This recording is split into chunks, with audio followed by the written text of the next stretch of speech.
The following video was recorded on a bright afternoon somewhere in the Appalachian woods. A woman was walking a dirt path through dense green forest with her young daughter when the girl suddenly stopped and pointed into the trees. She said she could see a black head, something dark peeking out from behind the foliage on a slight incline just off the path. The woman asked her to hold still so she could zoom in. Watch. What do you see? A black head. A black head. Stop moving. Stop moving and just point and we'll find it with the camera and zoom in. Yeah, I think it's a black head. A black head. Yeah. Okay. In the, in this patch? No, not in the patch, like where the trees are. A black head. I think it's disappearing. Could it just be the tree line? I think it is. You think it's just the tree line? Yeah. Did anybody see what she sees? I don't know. When the camera pushes into that cluster of leaves and vines, a dark shape does appear. Motionless, partially obscured, resembling a dark head and the top of a shoulder pressed against the vegetation. The child quietly says she thinks it's disappearing. Some viewers think it's pareidolia, your brain forcing a familiar shape out of shadow and leaf pattern. Others aren't so sure. The Appalachians have a long history of locals reporting encounters with figures in these woods that don't behave like animals and don't move like people. The child saw it first, and that detail alone is hard to shake.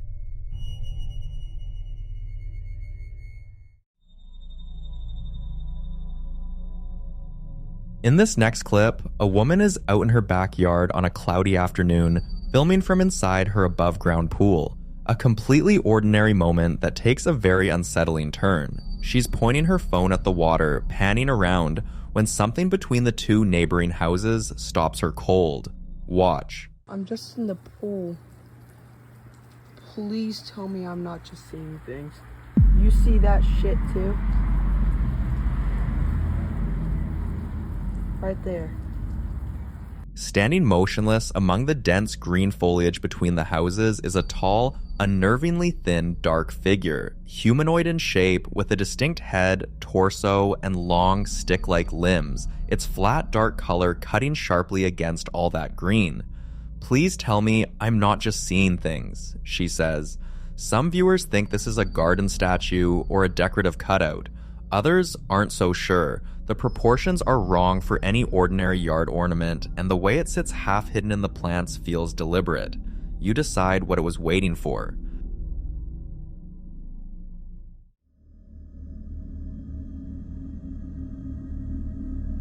Now, in this next clip, a man and a woman named Patty are home alone in the middle of the day when the house begins making sounds that neither of them can explain.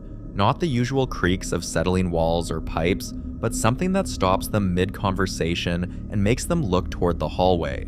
It starts with a rhythmic knocking, distinct and deliberate, coming from somewhere near what the man describes as the office. Patty thinks it sounds closer to the front door. They're still debating that when the man calls out in Spanish, asking who's there, and gets nothing back. Just silence and then more sounds, faint and indistinct, like someone talking just below the threshold of hearing. He gets up, moves through the dining room toward the far side of the house, calling out again. Watch. ¿Qué tal, jinetes? Buen día. Es que estamos escuchando.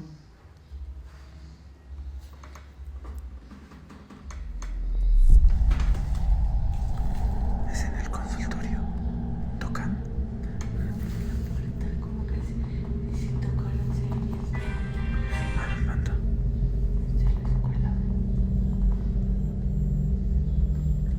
¿Quién está ahí?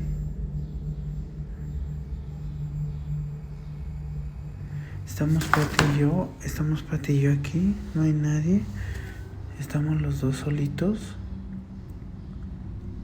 pero se escucha que alguien nos habla, a ver.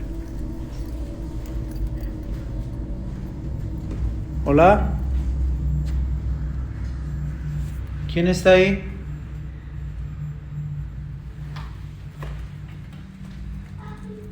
Hey. ¿Rafa? ¿Quién está?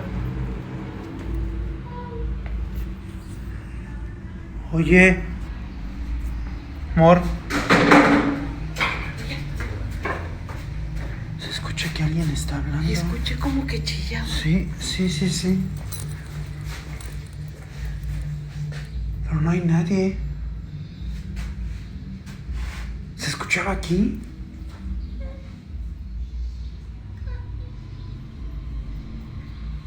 Escuché como la... mensaje de la escuela. ¿De Rafa? ¿Crees que sea eso? A ver, marquen. Bueno, checa. What makes this footage so difficult to dismiss is the audio. As the man approaches the room, a clear, high-pitched childlike voice says, "Poppy, Daddy," followed almost immediately by a short giggle. The room is empty. He even calls out, "Rafa?" as if testing whether their child somehow got home without them knowing. Then a sharp, loud bang hits from somewhere in the house, and Potty rushes in, visibly alarmed, telling him she heard someone talking and caught what sounded like a squeal. If you listen closely to the second giggle near the end, it doesn't sound muffled or distant. It sounds like it's right there in the room with them. When Potty finally mentions that a message just came through from Rafa's school, she seems to be reaching for an explanation, trying to connect the name they heard to something rational. Some believe voices like this, childlike and disembodied in an otherwise empty space, are a form of residual energy, a past presence echoing through familiar spaces, drawn back by something as simple as a name. Others think it's something far more aware than a residual echo, because residual energy doesn't giggle twice and move around the house. So what exactly was calling out for Daddy? You decide.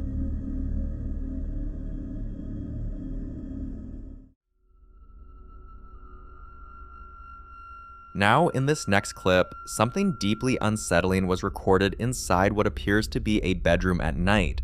A dark, dimly lit space where the camera is held low, pointed toward a desk or countertop against the far wall. The scene is quiet in the visual sense, but the audio is anything but. Watch.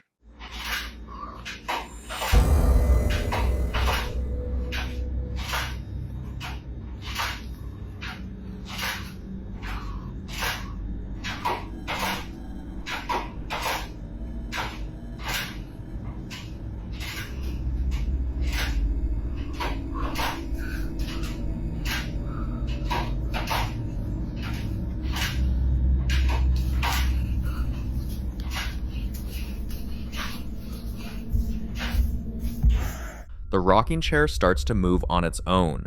The family connected to this footage shared more than just that one clip.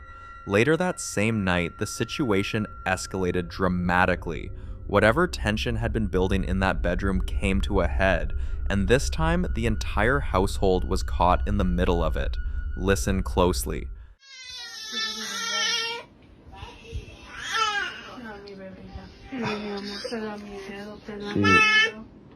Sí, mi vida, te da miedito. Tranquilo, no tengo miedo.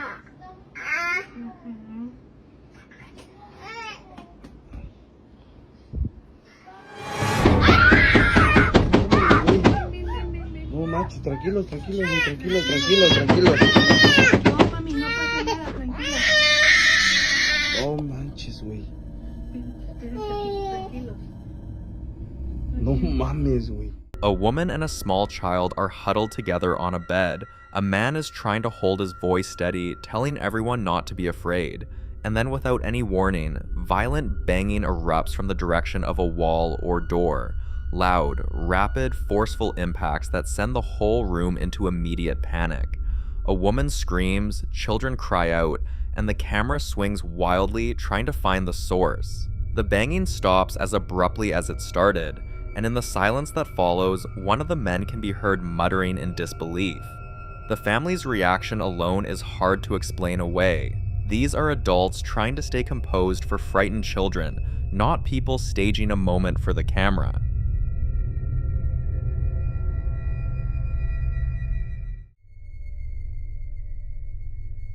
The following video was recorded inside a family home. A static, wide-angle camera capturing the kitchen and dining area while a woman sits at a table with her children and family, laughing and passing the time, completely lost in a story she's telling. The clip has no obvious setup, no investigation gear, no one wandering around with a flashlight, just a normal night at home. the kind where nobody's looking for anything. And that's exactly what makes it unsettling. While the families gathered around the table, fully absorbed in conversation, something in the kitchen behind them keeps drawing attention to itself. Quietly, repeatedly, and without a single person in the room noticing. Watch. Esta es una loca, ¿viste? Está, oye, pero que tiene un problema serio. Bueno, el chiste que yo tenía que hacer es que esta mujer, voy a poner yo hice una cookie en el oven. Entonces la cookie salió viva y hablando. No joda. Sí. ¿Cómo? Y me dijo que no quería estar en el oven nomás. Que la sacara de ahí. Entonces yo cogí y la saqué de ahí. Oye, lindo, relaja así, que pena. No. Y se te fue corriendo. Lo puse en un plato. Me dijo que la cookie se quejó diciendo que el plato está muy frío. Ajá. Y muy duro. Entonces la cogí, ¿verdad? Y la puse en un jar. Entonces en el jar se empezó a quejar porque había otras cookies que la estaban espachurrando. No jodas. Sí. La cogí de ahí y la puse como al lado del sofá. Y estamos mirando televisión y se quejó. Porque el perro estaba al frente de la televisión. No joda. Sí. Y la cookie se quejó porque el perro estaba mirando la televisión más cerca.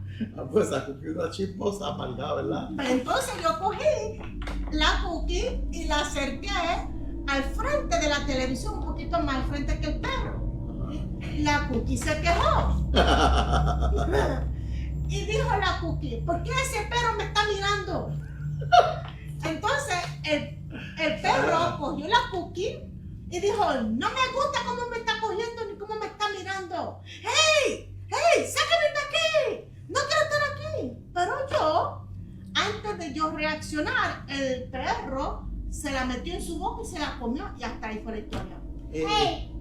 Es para que no se queje. ¿Quién fue la cookie? ¿Quién fue la cookie? Those upper cabinet doors on the left wall open and shut multiple times across the length of the clip. At first just a brief flutter, then both doors swinging a few inches, then hanging open at a wide angle before pulling shut again, all of it happening in total silence while the woman finishes her story and everyone laughs. No one flinches. No one turns around. The family's complete unawareness is part of what makes this clip so hard to shake, because whatever was moving those doors wasn't trying to announce itself to them. It seemed content with just being there, just moving things, like an audience watching from the other side of the room. Some viewers familiar with poltergeist behavior pointed to that pattern immediately. Classic low-level activity, not destructive, not aggressive, just persistent. A poltergeist, in the traditional sense, isn't thought of as a ghost in the haunted house meaning. It's often described as a disruptive presence, sometimes linked to energy within the home rather than a spirit of a specific person.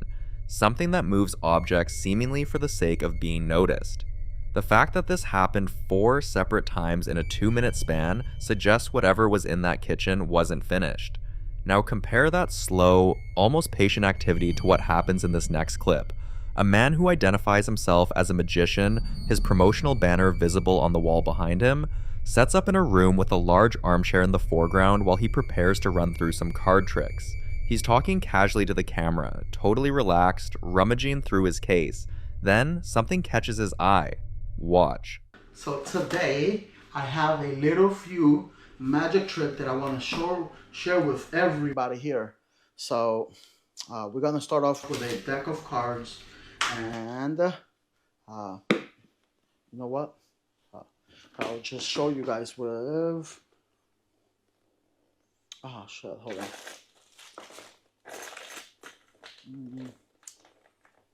Oh, shit.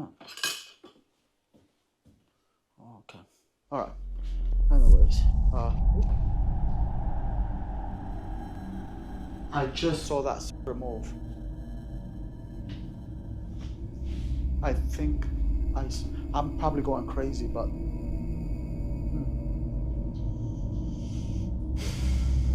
that is crazy. Oh shit! Holy, are you kidding me? Holy shit! Oh shit! The armchair in the foreground rotates on its own between camera cuts, and when he goes over to examine it, still trying to rationalize it, it suddenly lurches and rocks violently forward with no one anywhere near it, sending him stumbling back across the room in a full panic. His reaction is visceral and immediate, yelling and running to the far side of the room, and that moment is difficult to chalk up to a performance. Skeptics have pointed to the convenient 2-camera setup and the fact that the first movement happens during a cut as reasons to be suspicious, and that's fair. The setup is unusually polished for something being passed off as raw footage. But the final lurch of that chair is hard to stage without visible rigging, and his body language in the aftermath reads less like a reveal and more like someone genuinely processing what just happened. Some viewers think whatever was in that room had been there before he even started filming. The third clip sits in a very different register. A man stands alone in a dimly lit, worn-down kitchen at night, holding what looks like a Bible in a small container, walking through a house blessing, commanding whatever is in the home to leave, invoking the Father, the Son, and the Holy Spirit, repeating it with growing urgency. He seems serious. Whatever prompted this wasn't a minor inconvenience. Listen closely. Yes, Father. Okay. In the name of the Father, Son, and the Holy Spirit, I command every demon to leave my home immediately at this point right now. Every demon is to leave my house right now immediately. You are not welcome in this home. You are not welcome in my house. You are to leave my house immediately. Oh shit!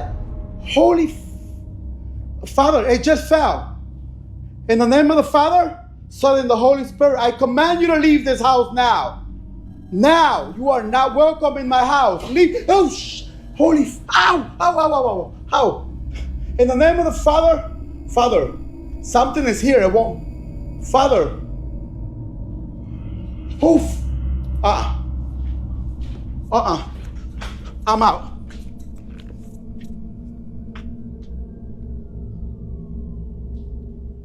An object flies off the kitchen island with a sharp bang while he's standing several feet away. A door on the left of the frame slams violently shut on its own, and then he's physically jolted backward as if struck by something, crying out in pain and dropping his book, before the lights flicker and a deep, distorted guttural sound emerges low in the audio, something that doesn't resemble any environmental noise and sits in the clip like a signature. He ends the clip with 2 words: "I'm out." In demonology and exorcism traditions across Catholic and broader Christian frameworks, the idea that a spiritual cleansing can provoke a response, that naming and commanding an entity can trigger retaliation, is taken seriously in many communities.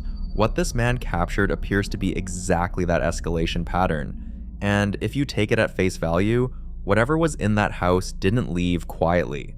3 separate homes, 3 very different situations. But across all of them, the activity doesn't wait to be invited. So what do you think ties them together? Coincidence, or something that moves between places the way most people never expect it to? The following video was recorded late one night when 2 girls were goofing around in their bedroom, laughing, playing, one trying to climb onto the top bunk by standing on her friend's shoulders, completely ordinary, completely carefree. Nobody was thinking about anything unusual. The girl on top lost her grip and tumbled down, hanging halfway off the bottom rail, calling out for help while her friend on the floor dissolved into laughter. It was one of those silly moments kids record and forget about. They didn't notice anything wrong that night. Watch. You should be less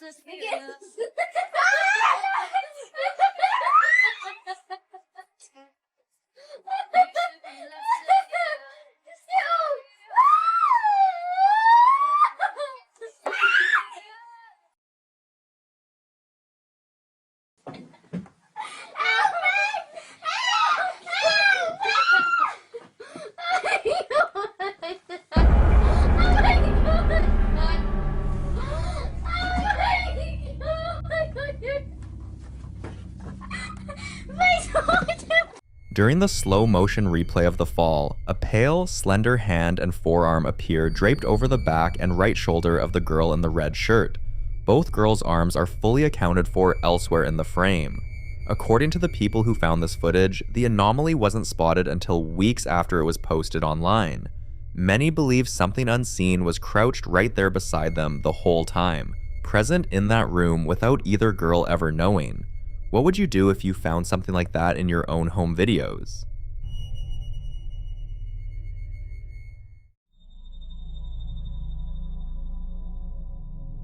The following videos were recorded by 2 separate witnesses, but the activity described in each one follows the same unsettling pattern.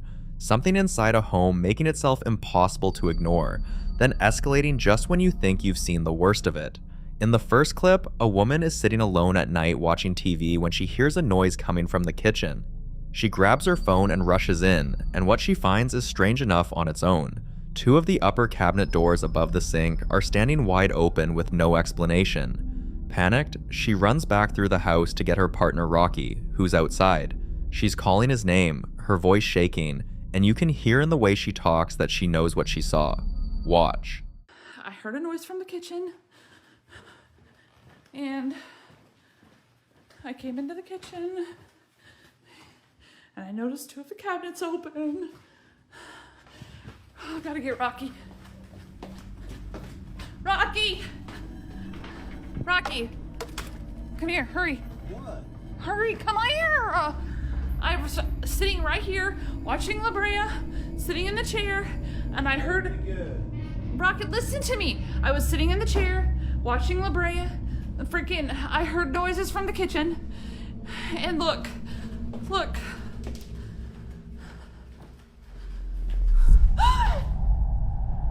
No, look. When I was just in here and there were only 2 cabinets open. Come on. No. Fucking see, I will show you the video. I literally took the video. I was in here. There were only 2 open. Well, you dropped the F-bomb, so you must be serious. When she comes back into that kitchen with Rocky, all 4 cabinet doors are now wide open. Not just the 2 she found the first time, but every single one of them. She gasps out loud, her voice trembling as she insists she was only gone for seconds. Rocky's expression moves from skepticism to something closer to concern as she pleads with him to believe her. What makes this harder to dismiss is the timeline. There was no one else in the kitchen, and the dog was with her the entire time. Some viewers believe cabinet activity like this is one of the more common ways a presence makes itself known. Something that isn't threatening in an obvious way, but chooses a repetitive domestic disruption specifically because it can't be easily explained away. Others point to poltergeist-type activity, a term that in paranormal tradition describes energy that focuses on physical movement, especially inside a home, often in kitchens or rooms used daily. Whatever the cause, it didn't stop there. The second clip was captured by a Ring security camera in a cluttered attic at night, where the woman and her partner are moving boxes when the situation turns violent. Listen closely. Here, give it to me. I'll put it over here. Alright. Yeah. Is there anything else?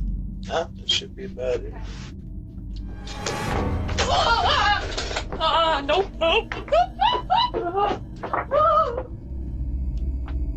It was probably just the wind. The man's instinct is to walk toward where it came from and look behind the pile. Nothing there, nobody there. And then he follows her out, saying almost to himself that it was probably just the wind. It wasn't the wind. For people who've studied poltergeist cases, this kind of escalation, from subtle movement to direct physical contact, is exactly the pattern that tends to follow when activity goes unaddressed. It's not just a haunting anymore, it's something asserting itself.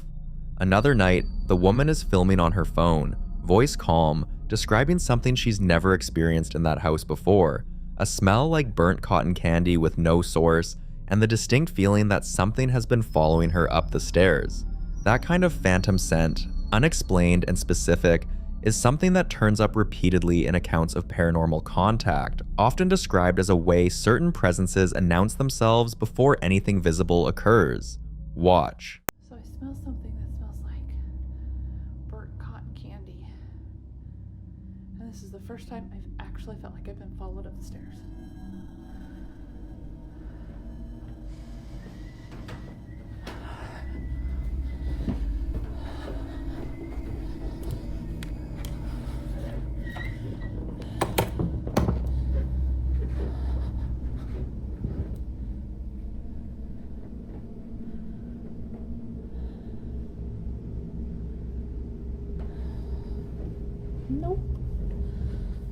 As she films, a faint whistle echoes through the house. Not a tune, just a slow, deliberate whistle coming from somewhere out of sight.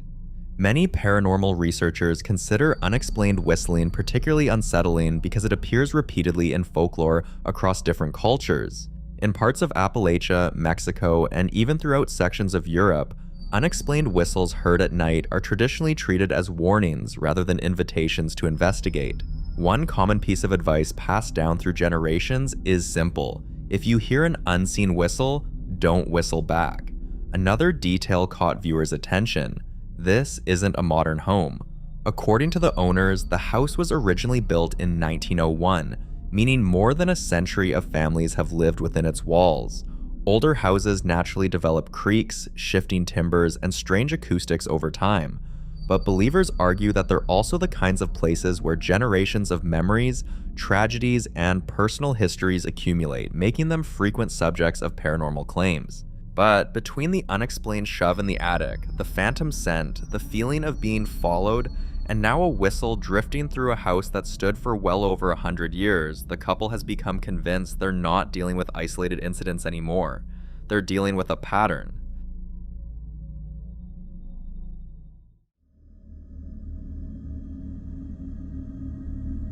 In this next clip, a man is filming at night from what appears to be an elevated indoor position, a balcony or window. Looking down into the front yard below, something down there clearly caught his attention. Watch.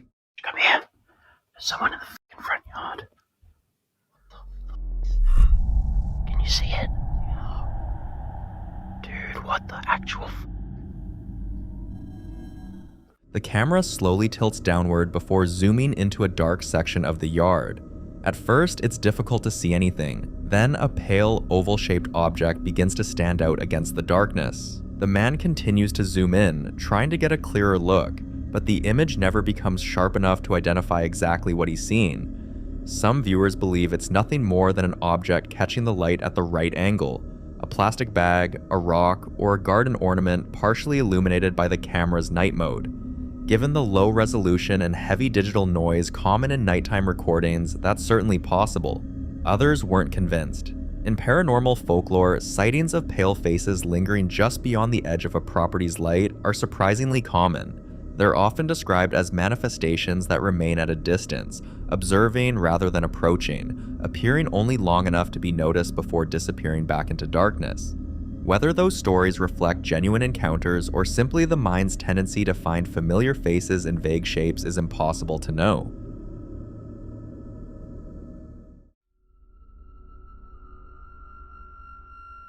Now, in this next clip, a group out bow fishing at night spotted something that stopped them cold. A woman standing alone in the middle of a dark lake, nowhere near any dock or shoreline you could easily reach on foot. The water around her was still except for the natural ripples, and she wasn't swimming, wasn't wading, wasn't moving at all. Just standing there, waist deep, in a white or light-colored dress, facing away from the boat toward the darkened tree line. Watch.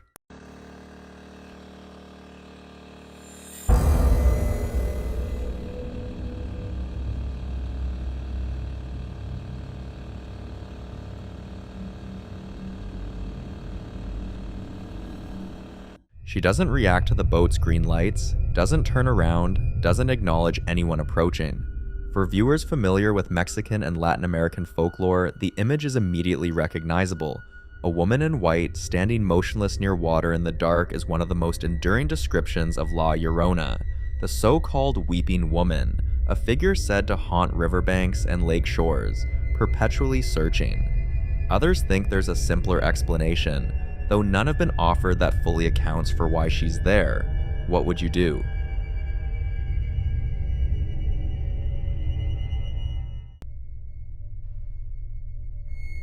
This next video was recorded inside what appears to be a private home late at night, and whoever is holding the camera is clearly already frightened before anything happens. The movement is frantic, disoriented, lurching through a dimly lit hallway past white doors and furniture as though something has already been seen. Then suddenly, her closet door opens. Watch.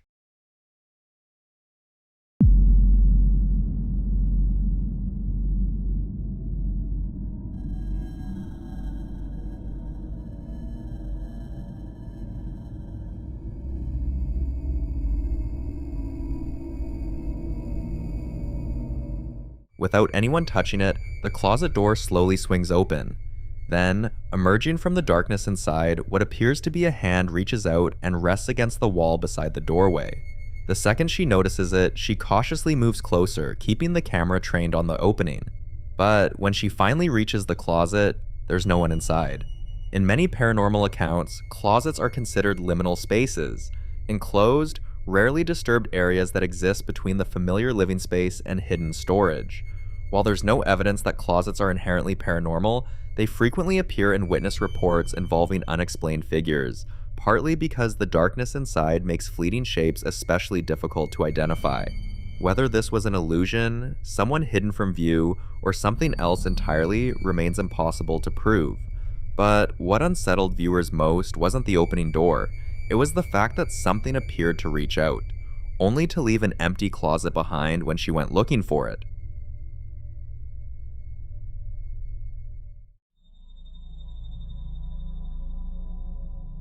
Now, in this next clip, a man is filming inside his home late at night when something near a closed interior door stops him cold, and what he finds on the other side makes the whole family react in a way that's hard to forget.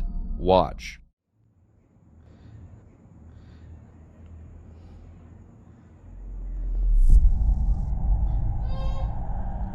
No mames.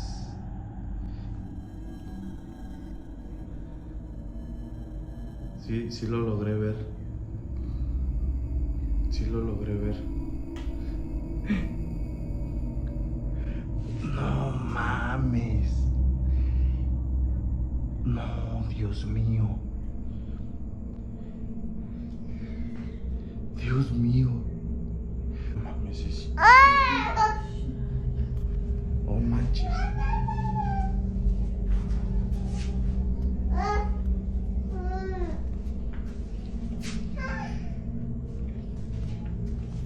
Está cañón.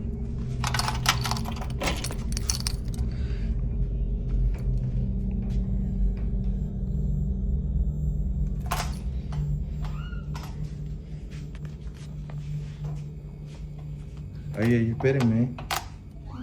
Mira. Oh, mira, ven a ver. Ven a ver, órale.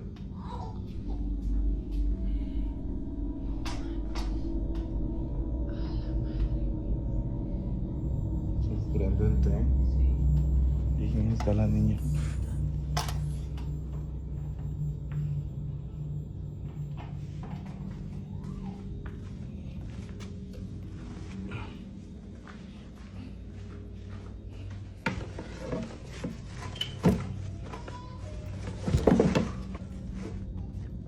Salmo 91, chicos.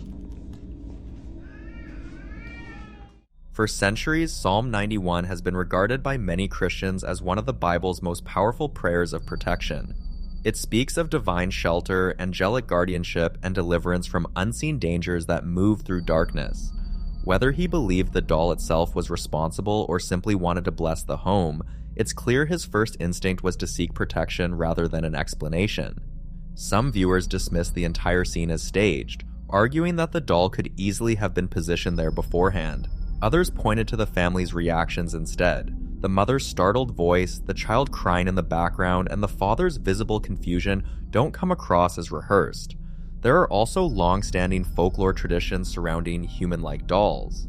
While most are nothing more than toys or collectibles, stories from Europe, Japan, and parts of Latin America have long warned that objects made in the human image can become unsettling focal points for supernatural legends, especially when witnesses claim they appear where they shouldn't or seem to imitate people living in the home. Whether this was an elaborate prank, an extraordinary coincidence, or something far more difficult to explain remains unknown.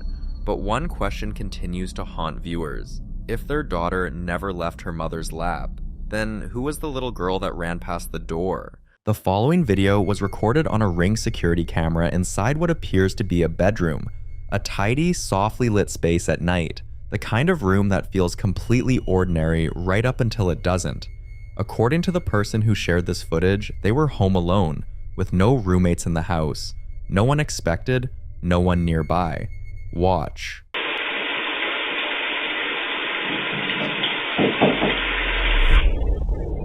Yeah?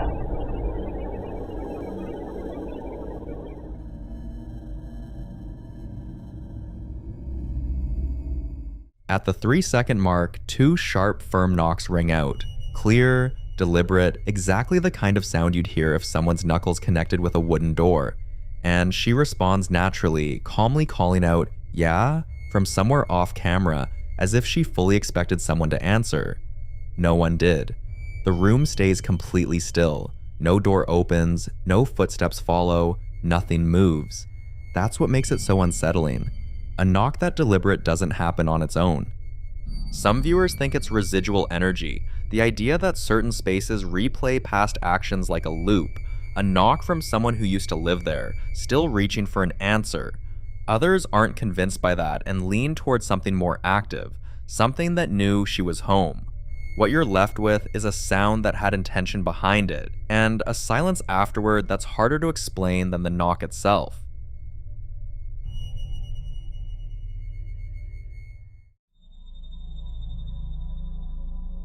The following video was recorded by a man doing what he does most nights, walking around his compound making sure everything was as he left it. At dusk, he starts filming himself on his phone, giving a casual walkthrough of the yard. A couple of sheds, some trees, nothing unusual. But as the light fades completely and he switches to a flashlight to navigate the dark, something stops him. Watch. What the f... Sound like a twig snapping behind me.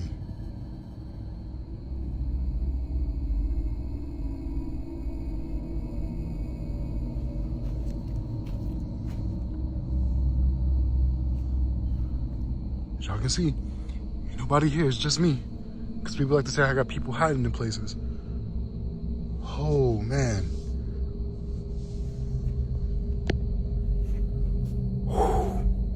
The chills I just got.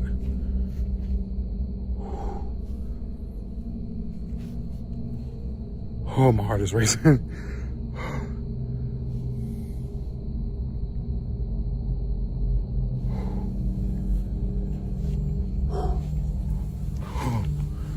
Okay, we're gonna see it through. We're gonna see it through. So I've been sitting out here now for about maybe 10 minutes, 15 minutes. I'm not really sure at this point. Not much else has happened. Aside from the noise that I heard in front of me, the twig snapping, which could have just been a twig falling from the tree. Nothing's really gone on. So I think I'm just gonna get ready to just like wrap it up, and because I gotta get ready to go to work anyway. But oh my, holy, I don't know if the camera picked that up. That was loud as fudge. It sounded like something hitting the thing, the shed.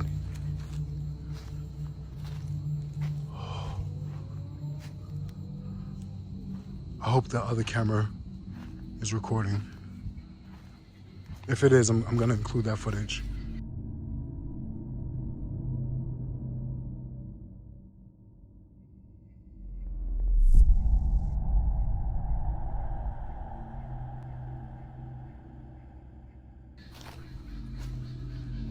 That was loud.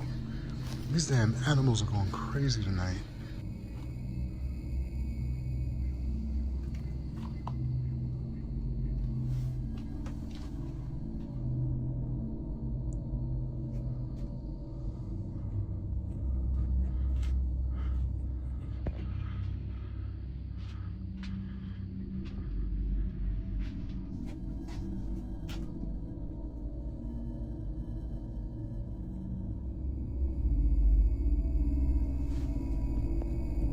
You can't even see me. I don't know why I turned the damn camera. You can't see me.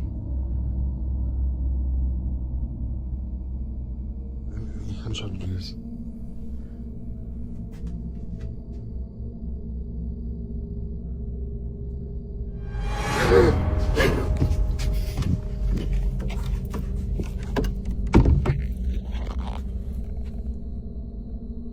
I heard that clear as day. I heard leave as clear as day.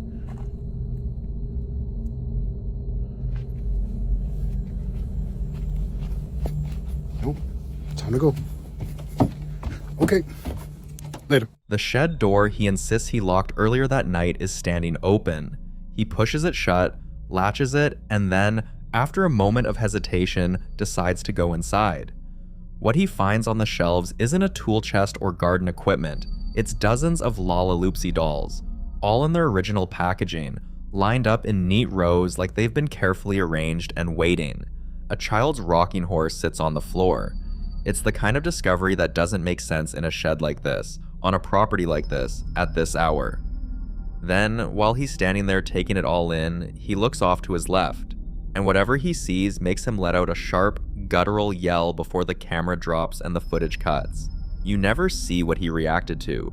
Some viewers think the collection itself is the real story, that objects associated with children, especially dolls, have long been connected in paranormal accounts to residual energy or to something that uses familiar, comforting forms to draw people closer. Skeptics argue the whole thing reads more like a short horror film than a genuine patrol gone wrong, pointing to the neat narrative arc and the perfectly timed text overlay. But his reaction in that final moment, the pitch of that yell, the way the camera just drops, is difficult to explain away. So what do you think was standing in that shed?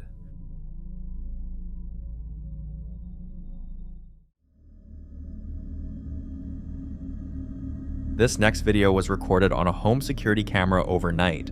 No one in the house, no one in the room, just a static infrared shot of a living room sitting completely empty. Many viewers initially suggested it could be another member of the household walking through the home during the night. That's certainly one possibility. But according to the person who shared the footage, everyone in the house was asleep when the camera captured it, and no one could account for anyone walking that hallway at that hour. Others pointed toward the idea of a shadow person, one of the most commonly reported apparitions in paranormal cases. Unlike traditional, unknown feels unusually thin. Whether that's what this camera captured or simply someone who somehow went unnoticed remains impossible to prove. But if there really was no one awake in that house, then who or what was quietly walking through the hallway while everyone slept?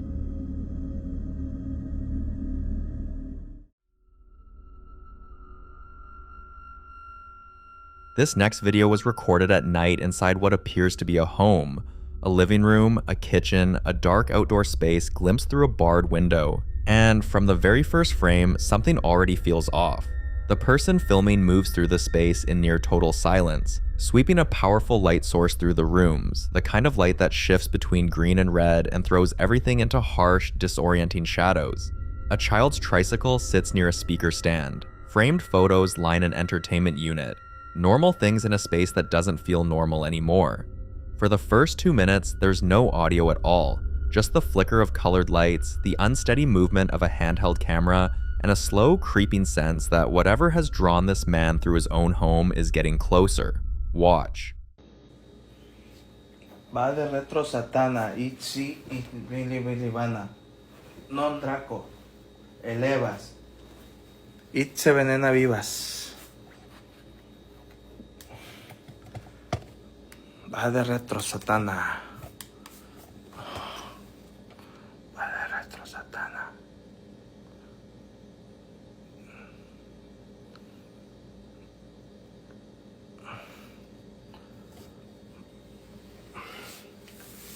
Y estoy, amigos, con ustedes. No tengan miedo. Que si yo no tengo miedo, ustedes tampoco.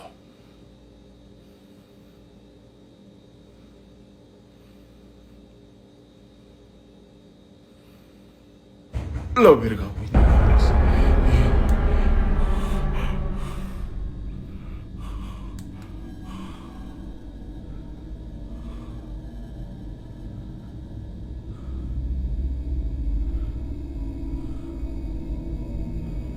No, fue mala idea decir esas mamadas.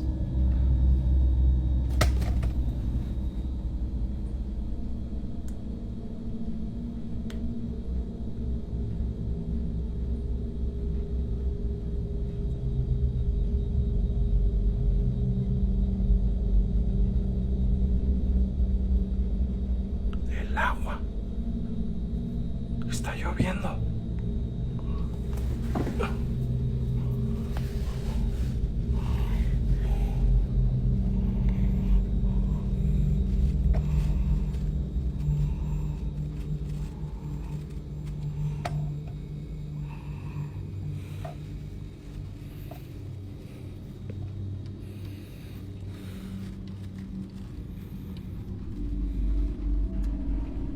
Cruz sacra sit mi y lux, non draco sit mi y dux, va de retro satana, nun quan suade mini vana, sud mala, elevas, bit se venena vivas. Aquí fui.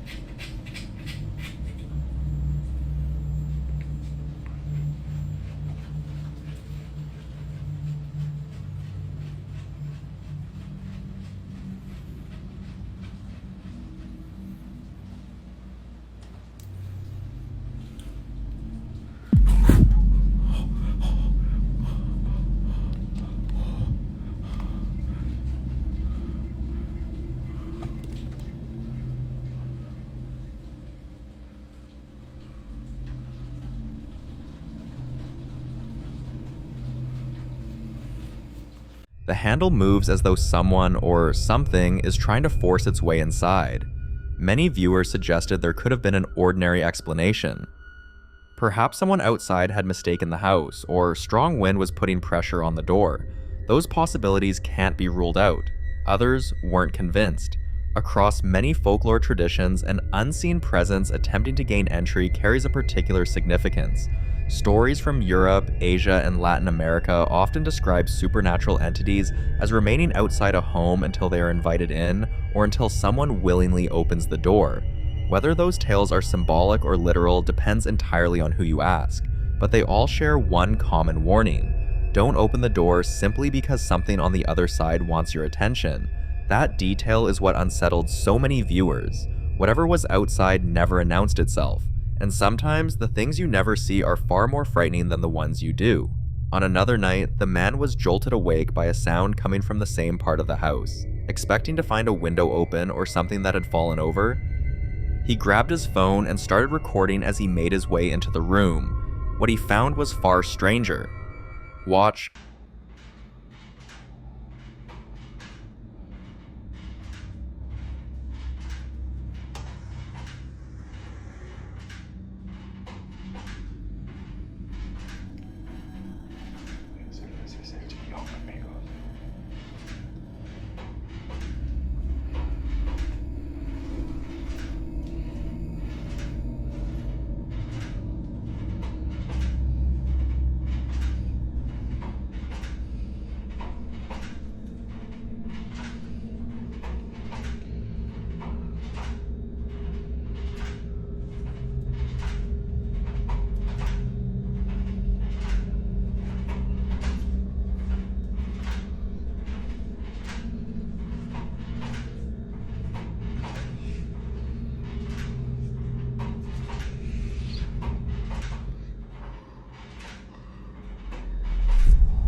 A wooden rocking chair is moving back and forth on its own.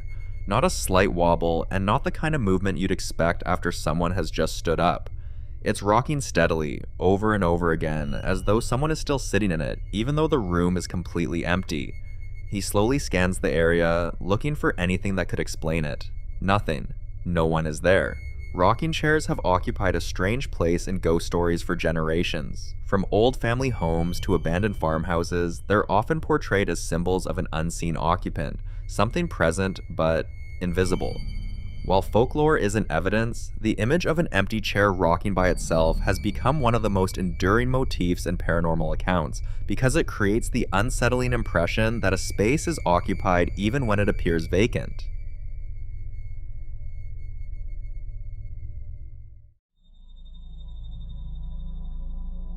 The following video was recorded by a man named David, who has been dealing with strange, escalating activity inside his home for what appears to be a significant stretch of time, long enough that he's stopped being surprised by individual events and started trying to document a pattern. On this particular night, he woke to sounds he couldn't immediately explain, grabbed his phone, and began moving through the dark hallway with nothing but the screen's glow lighting the way. A person named Frida was asleep in a red hammock in the living room, completely undisturbed, while David made his way from room to room checking each door. He'd said earlier that he thought it had all stopped. Watch. Yo creo que ya se había acabado. Se empezó a mover.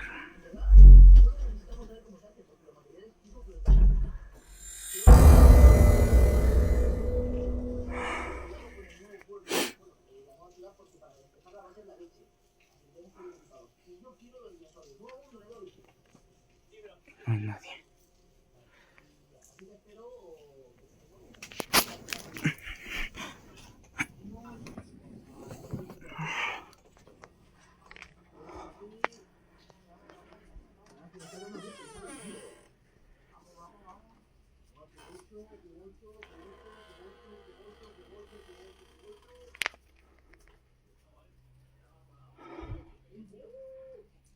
Y esa es Frida.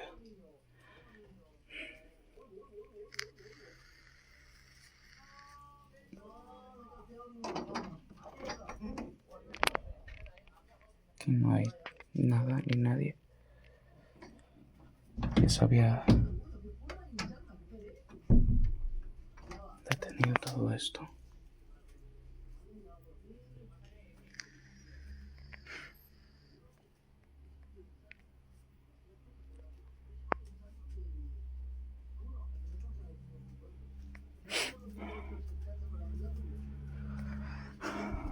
No sé.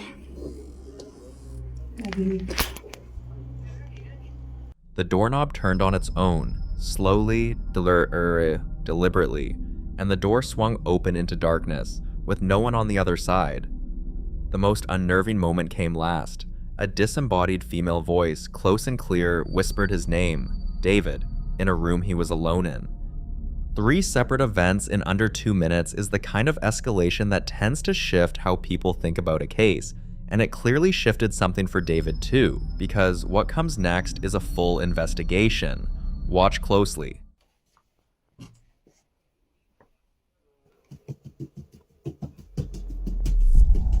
Ahí se escucha.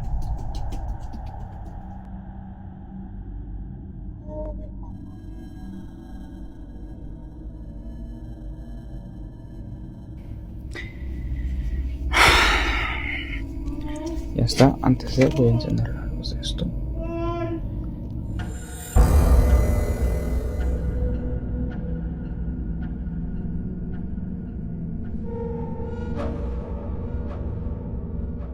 In the days that followed, David installed security cameras, scattered talcum powder on the floor to track movement, and started recording everything. The cameras caught a faint voice that sounds like a child saying, "I hate you, Dad," in an empty room. And on March 28th of 2026, at around 1:30 in the morning, the security footage captured a fast-moving white shape darting behind a box and appearing to vanish into a large mirror. Some viewers believe it's what David himself called La Niña, the girl, suggesting something or someone has made that mirror a point of entry or exit. Others pointed to the diorama on David's desk, a hollowed-out CRT television containing a doll styled after the figure from The Ring, and wondered whether bringing that kind of object into the home had anything to do with what's been happening. David says he's considering opening the doll and has asked for advice from anyone familiar with these situations. What's harder to dismiss is the combination: a voice that knows his name, a shape that disappears into a mirror, and footprints that haven't appeared in the powder yet. But that's exactly the kind of detail that makes you wonder what David's going to find when he checks it next time.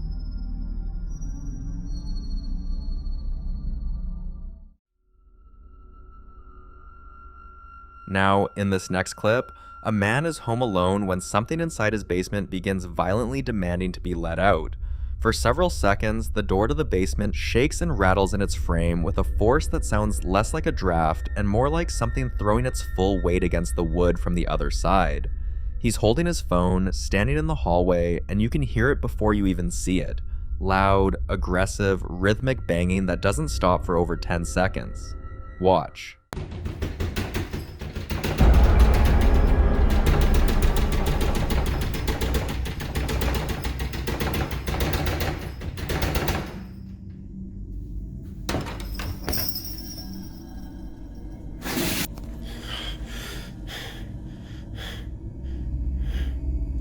What the hell?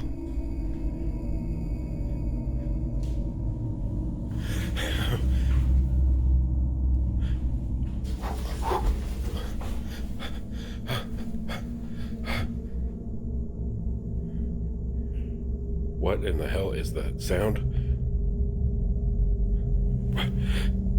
What the hell is that?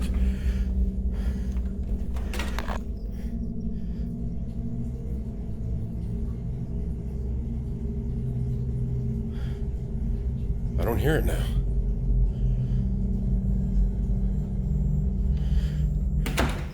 The door rattles like something is furious on the other side, and when he finally opens it, the basement staircase looks undisturbed. Just a few cardboard boxes sitting on the steps. But then there's a cut in the footage, and that's where things shift. A deep guttural growl fills the audio, raw and animalistic, and his breathing immediately goes ragged. When he gets the nerve to open that door a second time, the boxes have moved. Not fallen. Moved. The single box on the left has slid further down and closer to the wall, and the stack on the right has shifted position entirely. If you compare both door openings side by side, the displacement is hard to dismiss. Some viewers think whatever was banging wanted to be seen, and once it realized the camera was off, it finished what it started. Others believe the growl and the movement are two separate things sharing the same basement. He said he didn't hear it anymore once he opened the door the second time. That might be the most unsettling detail of all. The following video dates back to 2024 and was captured by a family's security camera on a quiet Sunday night at around 9 p.m., a time when nothing unusual would normally be expected, especially inside a home where everyone is settled in for the evening.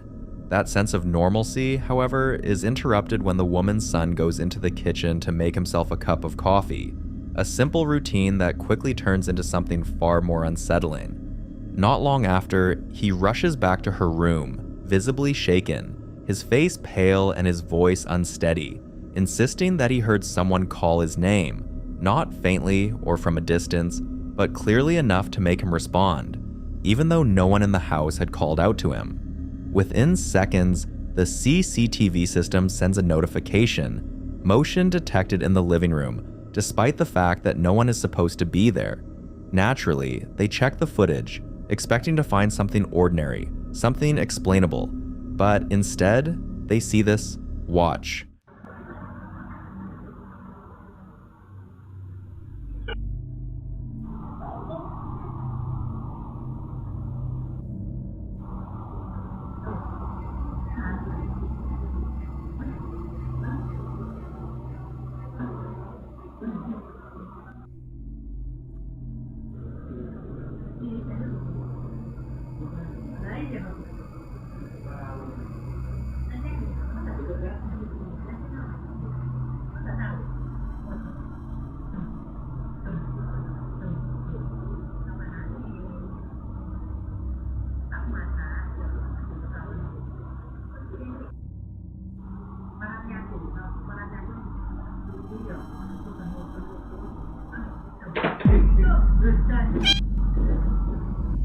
The camera itself begins to move, as though it is tracking something.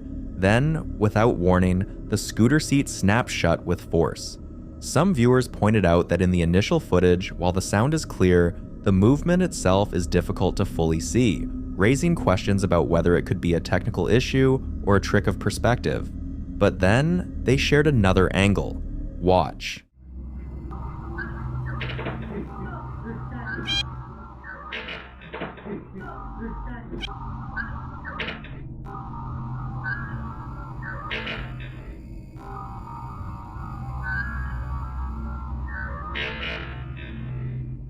This time, the movement becomes harder to dismiss, reinforcing the idea that something is interacting with the environment. After this incident, the family decides to bless the house, taking steps to cleanse the space and restore a sense of safety. And for a while, it seems to work, as the disturbances stop and life returns to normal, or at least something close to it. But nearly 2 years later, on March 17th, 2026, at around 2 a.m. when everyone in the house is asleep, something happens again. Watch.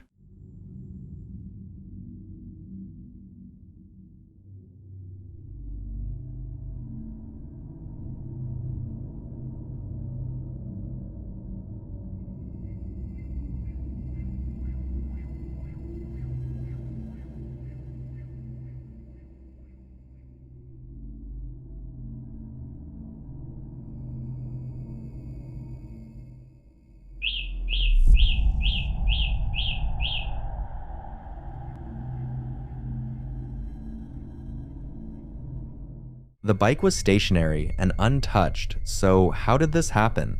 The family is beginning to think that whatever may have been present before didn't fully leave, but instead remained dormant, quiet for a long period before making itself known again. Now the family is left questioning whether what they experienced years ago has returned, or whether there is another explanation that is yet to be uncovered. Because when something disappears and then reappears after such a long silence, it creates the unsettling possibility that it was never truly gone, only waiting for the right moment to be noticed again. But you be the judge.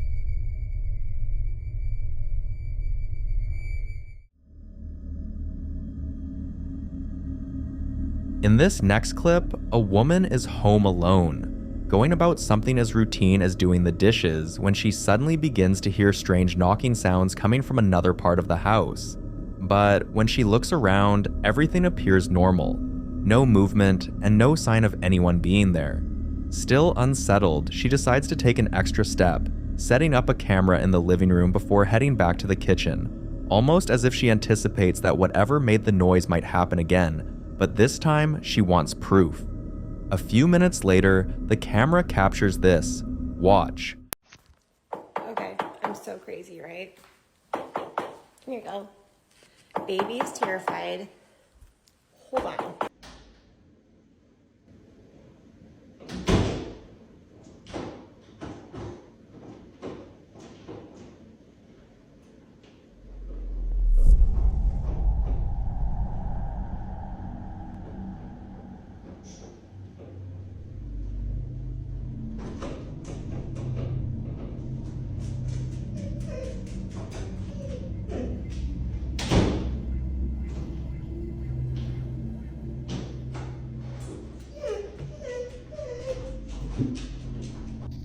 I know. You're okay. You're okay. I know.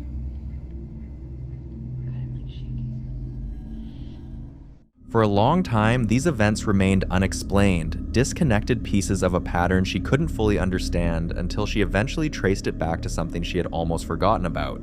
A necklace she purchased back in 2011 from an estate sale, something she initially saw as just a unique vintage piece. The necklace carried unfamiliar symbols, details she didn't think much of at the time, but later came to learn were associated with a figure known for occult rituals and darker spiritual practices, giving the object a context she hadn't considered when she first brought it into her home. Some viewers have pointed out that in many beliefs, objects linked to rituals or symbolic practices are not always the source, but sometimes just a medium. Something that allows access rather than containing it, which raises a more unsettling possibility that removing the object may not necessarily remove whatever became attached through it.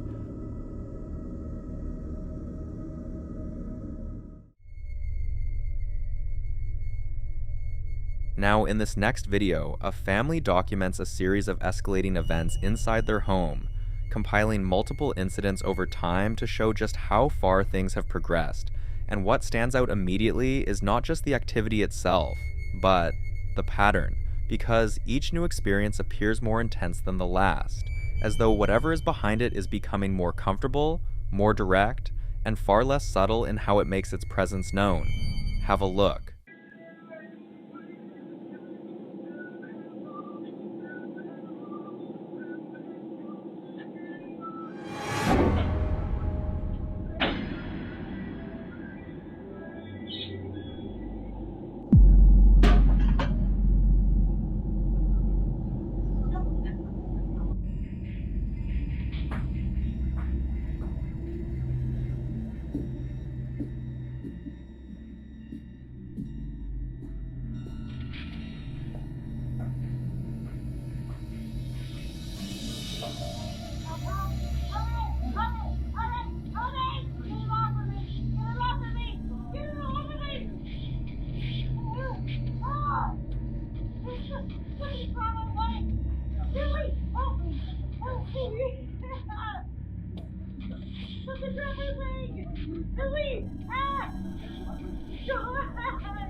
At different points, the activity takes on different forms. Sometimes it's objects being thrown with force, like a knife suddenly moving in a way that clearly isn't accidental. Other times, it's voices echoing through the house when no one is speaking, or lights behaving unpredictably, flickering or reacting without any clear electrical cause. Viewers believe this may not be a simple haunting, but something more aggressive, like a demon. And this raises a deeper question. How do demons find their way into homes? Some believe it can begin with seemingly small actions, bringing in objects with unknown histories, engaging with rituals or practices without full understanding, or even repeated acknowledgement of unexplained activity, which in certain beliefs is thought to strengthen whatever is there. Others suggest that prolonged emotional stress or conflict within a space can create an environment that attracts or amplifies negative presence, turning the home itself into a place where that energy can settle and grow. So, whether you see this as something explainable or something far more serious, one thing becomes clear. Being mindful of what you bring into your space, what you engage with, and what you choose to ignore may matter more than it seems. Because once something crosses that threshold, getting it to leave may not be nearly as simple as keeping it out in the first place. So, beware.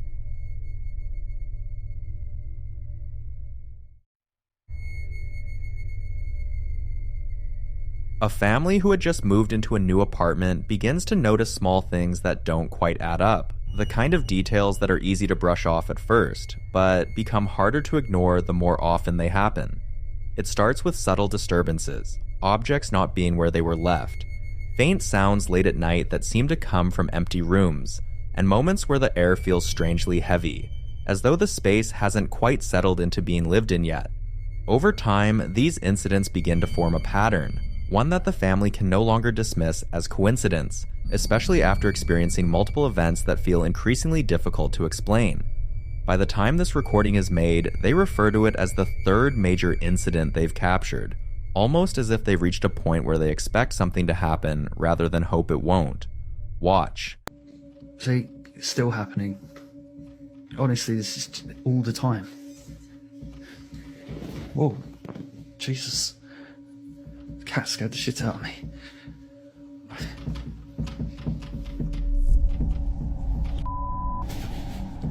Rory, you were really scaring the shit out of me.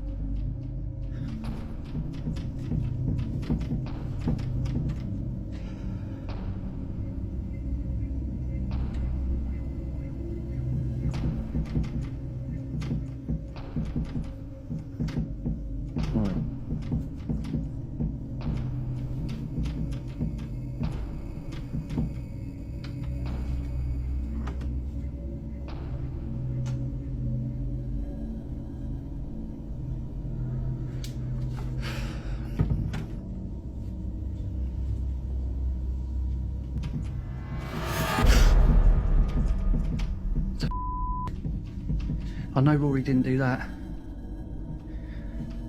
What the f is going on?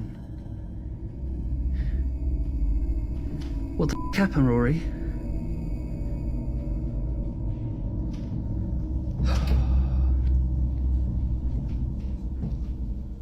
Your first thought is airflow from a vent, but how do you explain the door? What adds to the tension is the fact that he was completely alone at the time, removing any immediate explanation tied to another person's presence.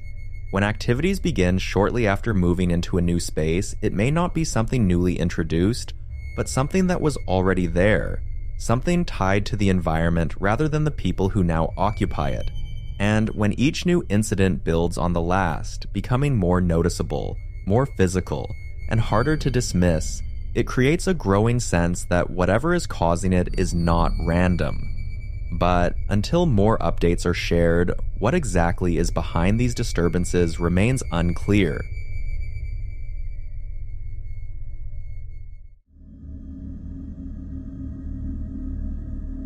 The following video is about a man named Jorge, who for some time has been dealing with recurring shadow figures and a series of deeply unsettling events that, at first seemed limited to his surroundings, objects shifting slightly out of place, brief shapes appearing at the edge of his vision, and an ongoing feeling that he was not alone, even when there was no one else physically present.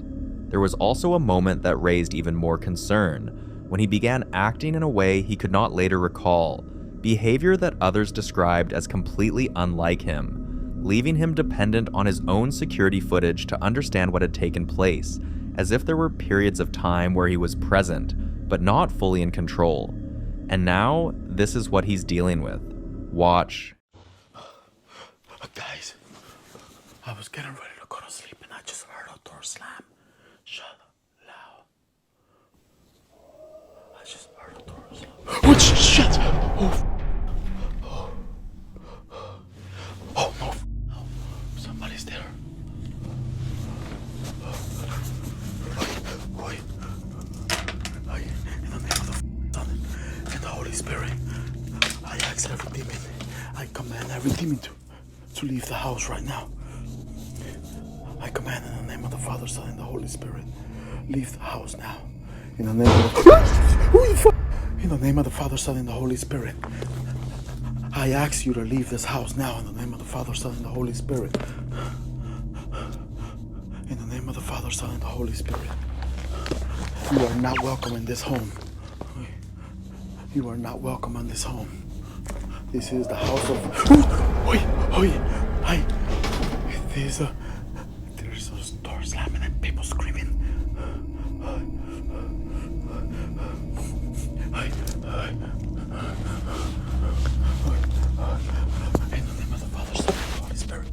In the name of the Father, Son, and the Holy Spirit.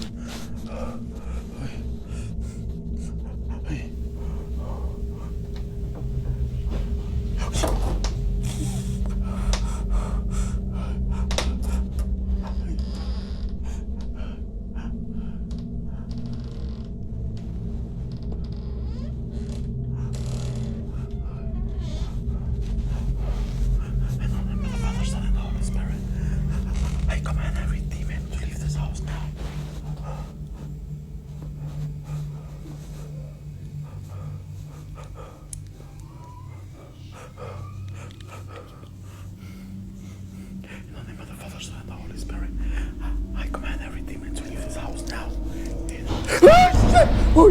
In the name of the Father, Son, and the Holy Spirit. At first, the door slammed, then he felt something move past him. Some interpretations suggest that when activity progresses from external disturbances to direct influence on a person's physical state and awareness, it may indicate a deeper level of attachment, something that is no longer confined to the environment alone. Others believe that the presence of shadow-like movement, especially when it appears to move quickly and deliberately, can be associated with entities that do not fully manifest, but still retain the ability to interact with both space and perception. For now, what Jorge is experiencing continues without a clear explanation or resolution, and until more information comes to light, this case remains one of those situations where the pieces are visible, the pattern is forming, but the full picture is still just out of reach.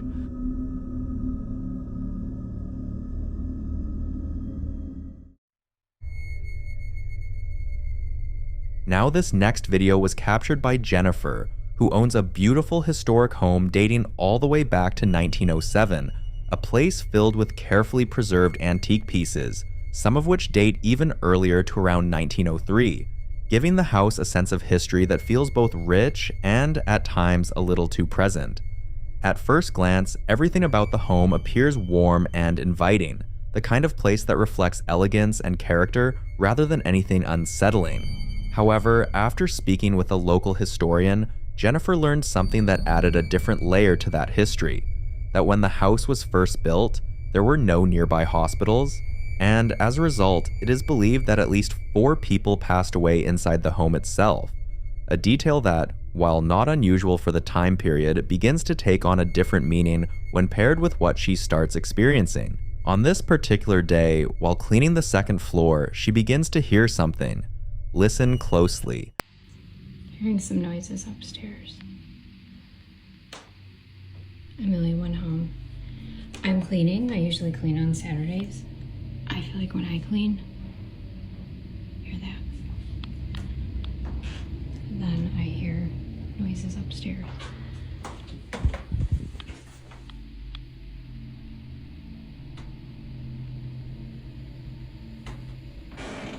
Just heard it. Speaking also, like a voice, but the noises in the upstairs are coming from that way. Hear that? Wow. Good, I really hope they're cleaning because I could use some help. It's crazy. It's like I hear like a broom being dragged by, or just housekeeper shuffling or something. Obviously the creek. Oh, I just heard some music again.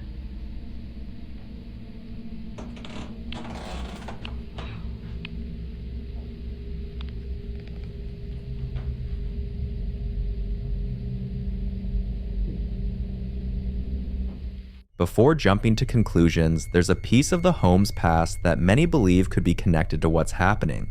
As far back as the 1930s, the family who lived there had a housekeeper named Mildred, and according to stories passed down by previous residents, the house tends to become noticeably more active during the month she passed away, with sounds that resemble someone moving through the rooms, almost as if routine has continued long after it should have ended.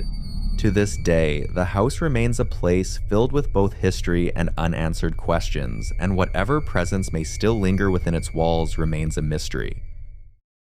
The following clips all come from the same household, a Spanish-speaking home that, based on what's being documented across multiple nights, seems to be experiencing something persistent and escalating.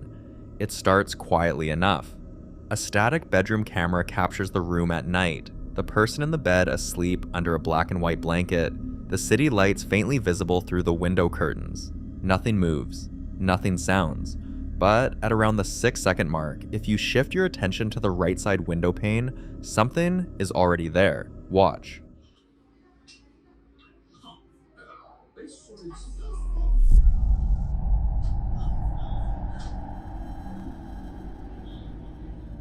A tall, dark, humanoid silhouette, head and shoulders clearly defined, appears in the window's reflection, leaning into the frame from the right edge of the glass, far more solid and opaque than any ambient reflection in the room. It holds its position and doesn't move. Many viewers immediately gravitated toward the shadow person label, a term used widely in paranormal communities to describe dark, human-shaped figures that appear at the edges of spaces, in doorways, reflections, hallways, often described as observing rather than interacting. Skeptics point out that window reflections can be tricky, that a streetlight or passing car might produce a humanoid shape under the right conditions. But the figure's defined shoulders, the deliberate stillness, the way it seems to lean inward rather than just appear, that's harder to explain away.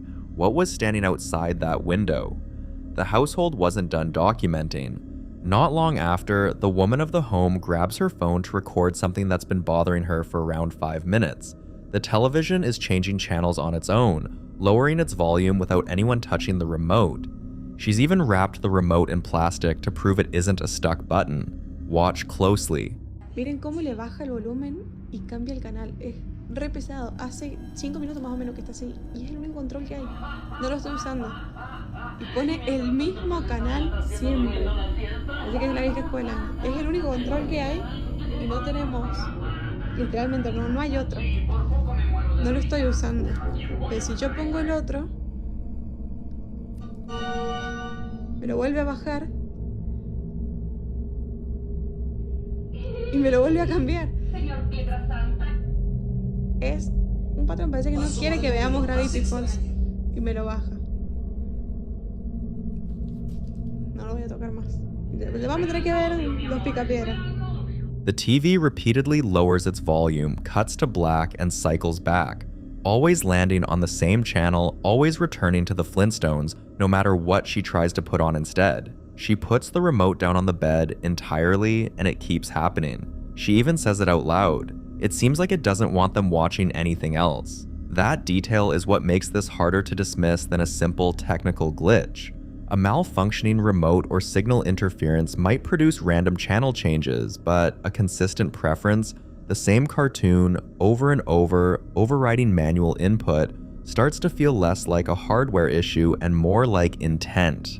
Some in the paranormal community interpret repeated technology interference as a sign of energy manipulation, the idea that whatever is present in a space can interact with electronics, drawn to the electromagnetic fields that devices emit. Others think it's far simpler, a glitch with a logical explanation that the camera just happened to catch at length. Either way, the woman concludes, half resigned, half unnerved, they're going to have to watch the Flintstones. But the activity didn't stay confined to electronics.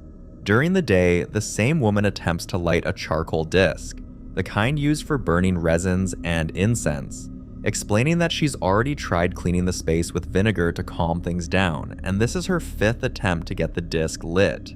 She places it in a small white ceramic holder and walks it toward the window. Listen closely. Voy a prender una esferita mágica porque ya había limpiado igual con vinagre el piso, pero parece que no lo calmó. Generalmente cuando prendo esto se calma un toque. El tema es que se prenda porque ya es la 5ª vez que lo trato de prender.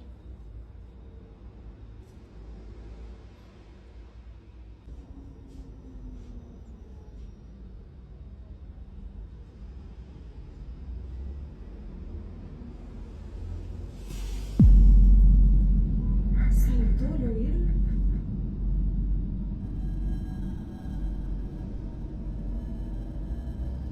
Saltó. ¿Pero dónde cayó?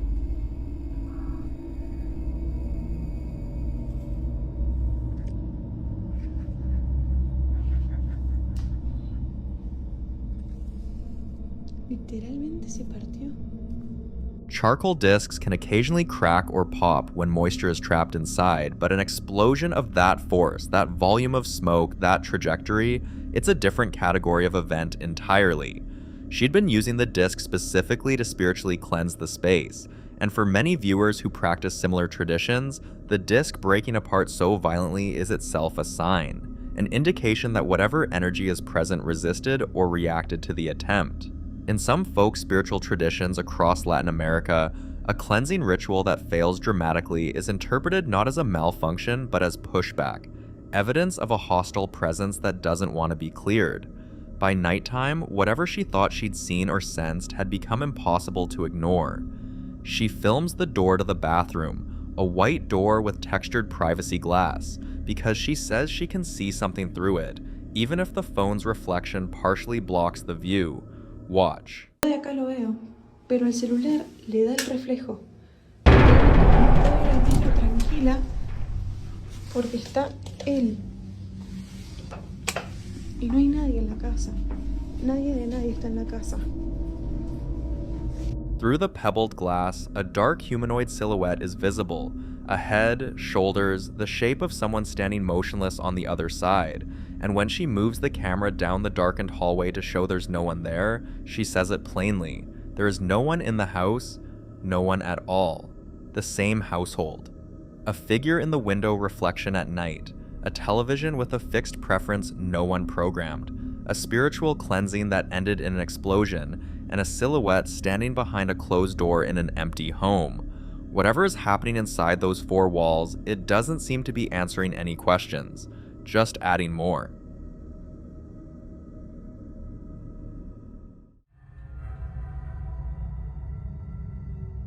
The following 2 clips were recorded inside what appears to be the same school building, an older institutional space in the United States where, according to the men doing the recording, strange things happen on a regular basis. The kind of building where you start noticing sounds that have no obvious source, and where being alone at night feels like a decision you quickly regret.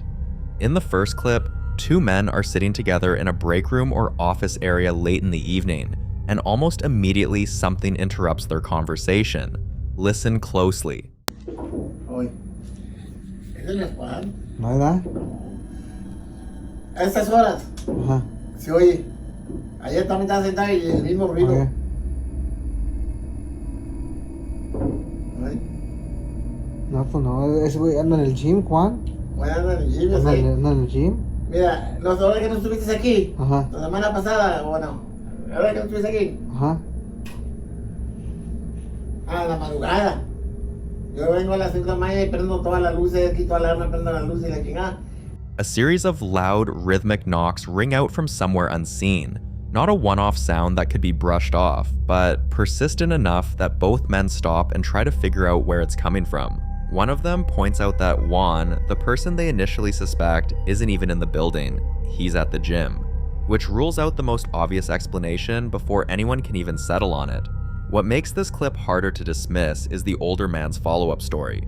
He describes arriving alone at 5 in the morning, turning off the alarm, switching on the lights, and opening a closet door, and then hearing something groan from somewhere inside the empty building. He can't say where it came from, only that he heard it, and the nervous laugh that follows suggests the memory still unsettles him. Some viewers familiar with residual hauntings think sounds like these, rhythmic knocking, unexplained groaning, are echoes left behind by something that happened in the space long ago, replaying without awareness or intent. Others think it's something more active, something that responds to presence. In the second clip, the same building, the same kind of night, and one of the men is now walking through the school alone, narrating what he sees.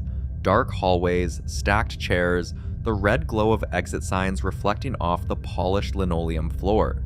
He's calm, talking about how old the school is, how strange things happen here all the time. Watch. Porque esta es una escuela muy viejita. Entonces, pues sí, aquí, para la gente que pregunta, pasan a veces muchas cosas muy extrañas. Se escuchan muchos ruidos, tumban cosas. Entonces, eso es lo que pasa aquí. Creo que tiene más de 50 años en la escuela. Controversia, ¿no? Porque ¿escucharon un grito?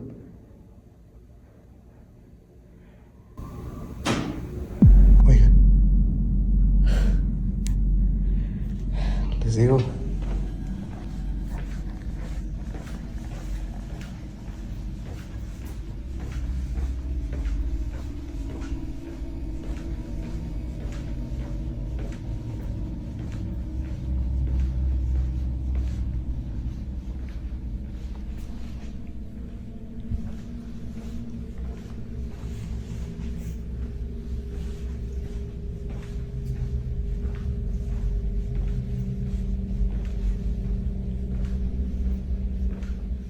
Mid-sentence, something cuts through the quiet.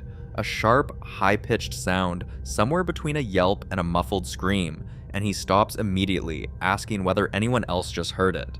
His voice shifts in a way that's difficult to fake.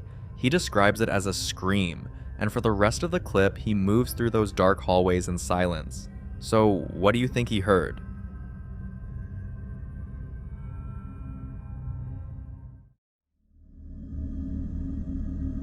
This next clip was submitted as paranormal evidence, captured by a wall-mounted security camera inside what appears to be a modest family home, focused on a combined kitchen and dining area filled with the kind of everyday clutter that makes the scene feel completely ordinary and lived in. Nothing about the atmosphere initially feels threatening. In fact, the woman who shared this video later explained that they had simply been gossiping and relaxing together when something strange suddenly interrupted the moment.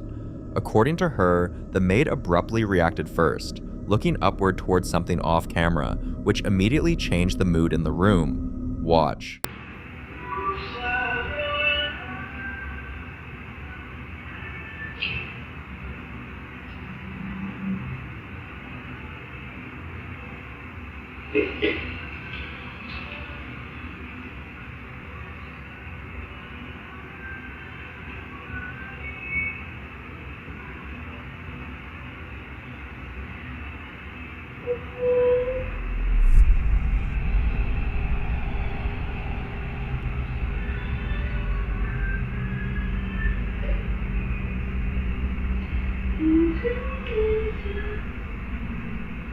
There's a strange voice, loud and clear. and in many cultures, particularly across Islamic traditions, Maghrib, the period just after sunset, is often considered a spiritually sensitive time. There are long-standing beliefs that dusk marks a transition period when unseen entities are more active, which is why many people are taught to avoid wandering unnecessarily at that hour or to recite prayers before night fully settles in. In folklore surrounding jinn and spiritual entities, sunset is frequently described as a time when the boundary between the seen and unseen feels thinner, making unexplained encounters more common. But the question is, whose voice was that and what was it trying to communicate?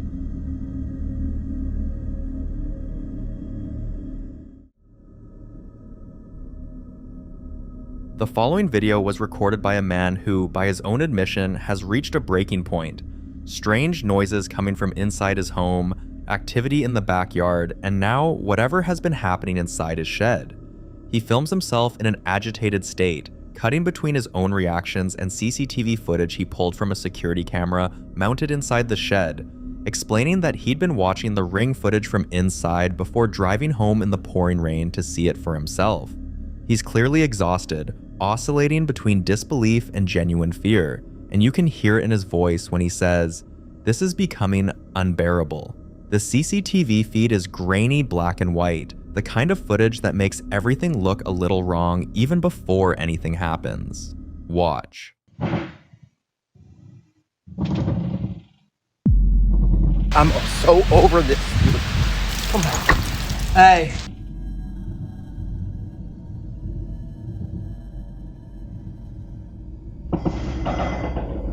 This is becoming unbearable.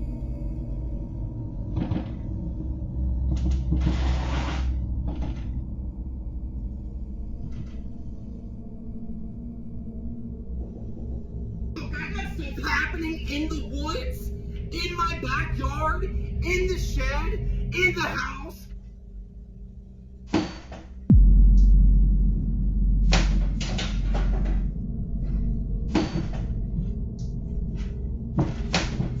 I've got noises, I got things outside, I got things inside, I got things falling.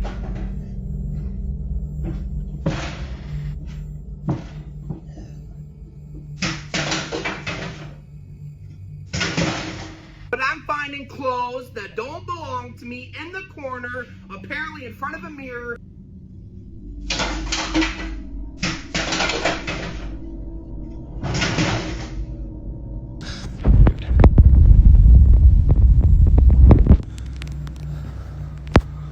Crutches, dude? Oh, of course. By the way, that's my uncle. If you missed it, I told that in a different video. Dude.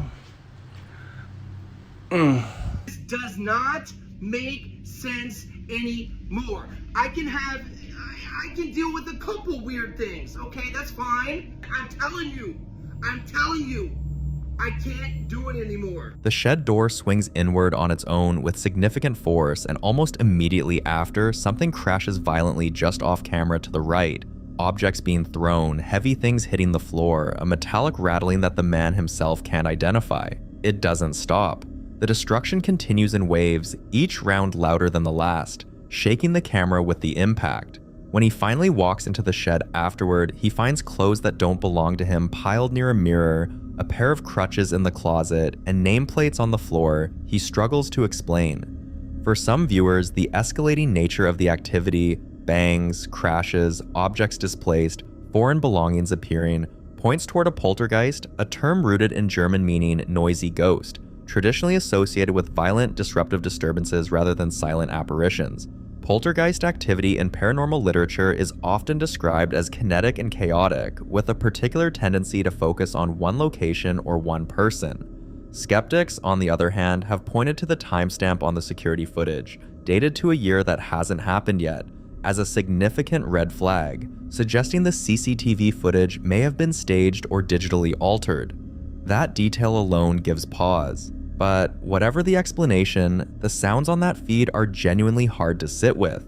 Then there's what he found behind his house. In the days following the shed incident, this same man walked the trails behind his property, a wooded stretch backing up to a park, and discovered something that, while not overtly supernatural, carries its own deeply unsettling weight. He mentions things have been stolen off his property before, brought back into the woods, but nothing prepared him for this. Take a look. Trails behind my house, again, were not made by me, and now look at this. You have seen nothing yet. You literally have to duck under them, jump over them. They're wrapped up in all the trees, all the way back to the back of these trails. I mean, look at this. This is insane. Ducking under, it goes this way as far as can be, all the way back here, wrapped around trees, goes this way. This is unreal. It spiderwebs itself back as far as you can see, and this is just one part of this trail. Look at this. The only thing it can be is either kids back here playing a joke or something, because these trails were made when I was gone. I traveled for a little bit and had to go away, so this had to be done in the winter time. But either it's kids or it's somebody like a homeless person or somebody stalking me back behind my house. But the worst thing is this. This is my bench. This is honestly unreal. Somebody, I don't even know how somebody lifted that thing up, but has brought my bench back here again, put all this on here, and basically has wrapped it up. Basically saying, F you, you're not getting your bench back. When it comes to this, I have absolutely called the authorities. Everyone has been contacted that needs be, because this is just intolerable. It's insane. It really is. I don't think this has anything to do with the haunting stuff that's going on in my yard and in my shed. I think this is something else. I feel like maybe someone has found out where I lived and they're doing this shit, or it's just somebody that's living in the woods, or kids. I don't know. I really don't know. But to do this behind someone's house, and especially in a park, they're gonna get caught, man. Strung between dozens of trees across the trail is an elaborate web of white plastic strapping, running from ankle height to chest level, weaving in every direction, wrapped around branches and tangled in massive knots on the ground. And at the center of it all, his own garden bench, dragged deep into the woods, buried under heavy logs, and bound with the same material. He says he contacted the authorities, and he's clear that he doesn't think this is connected to the paranormal activity in the shed. His instinct points to a stalker, someone who's found out where he lives, or possibly someone living in the woods. But that separation is hard to hold on to when you're watching both clips back to back. An unseen force tearing through a locked shed at night, and then an elaborate, almost ritualistic construction in the woods behind the same house. One chaotic and explosive, the other meticulous and patient. Two very different kinds of disturbance, but both centered on the same man and the same property. Whether one has anything to do with the other, or whether the explanation for either is something as mundane as a troubled individual or something far less easy to name, is a question he's clearly still trying to answer himself. What would you do? The following clips were all recorded at the same home. Different nights, different cameras, but the same creeping sense that something in this house isn't quite right. It starts subtly enough. The first piece of footage comes from a porch security camera at 11:11 at night, the kind of timestamp that already makes people uncomfortable. Watch.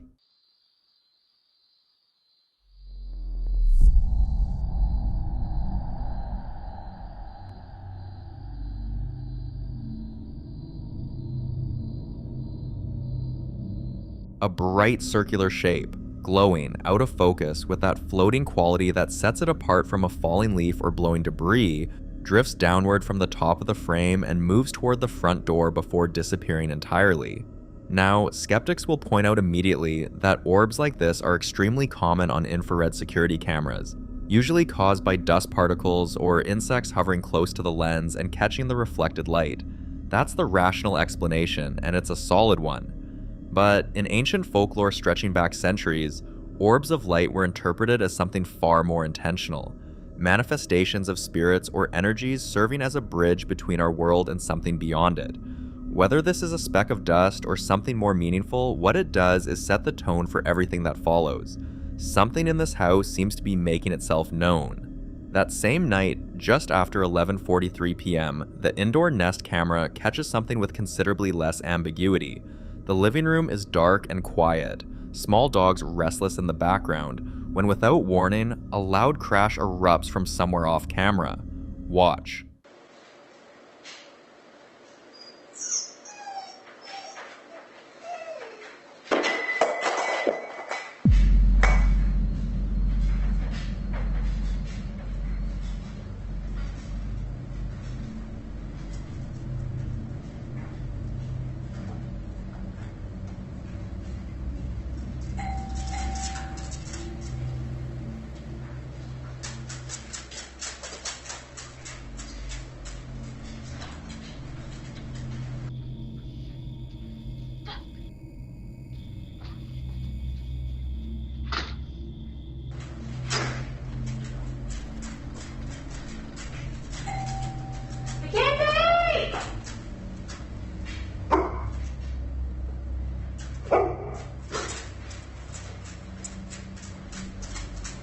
The unseen object hits hard, the kind of crash that doesn't sound like something that simply fell, and within seconds, a woman rushes from the backyard across the patio, bursting through the door in pajamas, grabbing what looks like a fly swatter, calling out for her dog Mackenzie, her voice high and disoriented. She hadn't been inside when it happened. Nothing should have fallen. But something did, loudly and without explanation, in an empty room. A few nights later, at 3:10 in the morning, the same living room camera captures something even harder to dismiss. The woman is sitting on the gray sofa, a white circular tray resting in her lap, or on the coffee table in front of her, the TV murmuring in the background. Take a look. Because my search is 6 and I am 1. I gave you 6 points, I'm deducting 7. This is ridiculous. Don't make me think about numbers again. A brave and accurate decision. Yes, my captain. Yes. Yeah, holy captain, your horticulture is harvestable. Ah, good. Oh, thank you. Fine. Hurry happily and Hank is hungry. Hollow hippo. The tray flips out of her lap as she starts to stand. Unusual, but manageable. And then, after she picks it up and holds it in both hands, it is violently thrown sideways across the room toward the fireplace by something she clearly cannot see. She flinches back, hands still raised, visibly shaken. That's not a dropped object. That's not physics. The force and the horizontal trajectory make the mundane explanations fall apart quickly, and many viewers who've seen this clip describe it as one of the clearest examples they've encountered of something physically interacting with a person inside their own home. Then, it got worse. In what is arguably the most unsettling clip from this house, the woman is standing on the front porch late at night, talking on the phone, a completely ordinary conversation about food and laundry, when the front door behind her slams shut. Listen closely. Hey, when are you coming over? I gotta wait for my work clothes to dry. And I'm coming. Okay, I'm hungry. I understand that. I can't just not leave without my work clothes. Okay, that's fair. Well, do you want me to just make something here? What do you have? I mean, like pizzas or maybe chicken nuggets, nothing crazy. Do you have ranch at your house? No, can you bring your lunch? Pretty much. Come on. Dude, my door just closed. So the slam's not? Yes. And it's locked. What the fuck? I just got locked out of my house. Still in there? Yes, nobody's here. That's kind of scary. Where's the door? Luna! Luna's inside by herself. I don't even see her in there. Look. Hang on. Anything rash? Lady? Hello? Touched it.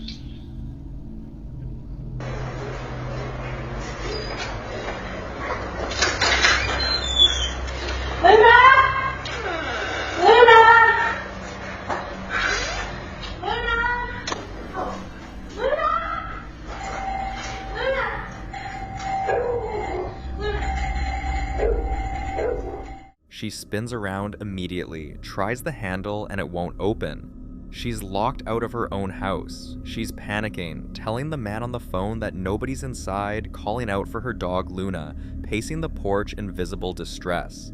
Then, the phone call drops, and from the interior camera, the locked door swings open on its own, unlocking and pushing inward with force, letting her back inside to a room that immediately fills with frantic barking and a loud, rapid electronic chiming sound that no one triggers. The sequence of events, door slamming, locking, then unlocking, isn't something that fits easily into any straightforward explanation. Drafts don't lock deadbolts. Glitches don't let you back in. For viewers who'd been following the activity in this home, this clip felt like confirmation that whatever they were dealing with wasn't passive. It was paying attention. And then came the night that made everything else feel like a prologue. She's in the bedroom with her 2 dogs, Luna and another large fluffy dog, and the dogs are restless in the way animals get when they sense something their owners can't yet locate. She moves the camera toward the window and presses it to the glass, looking out into the pitch black woods. Watch closely.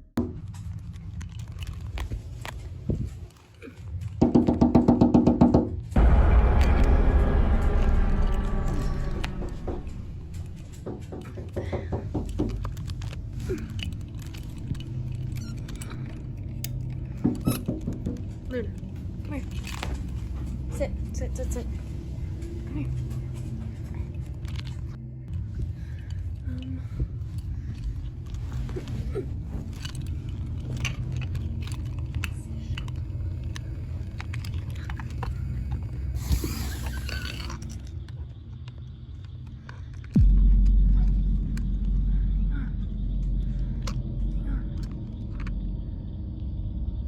Can't see.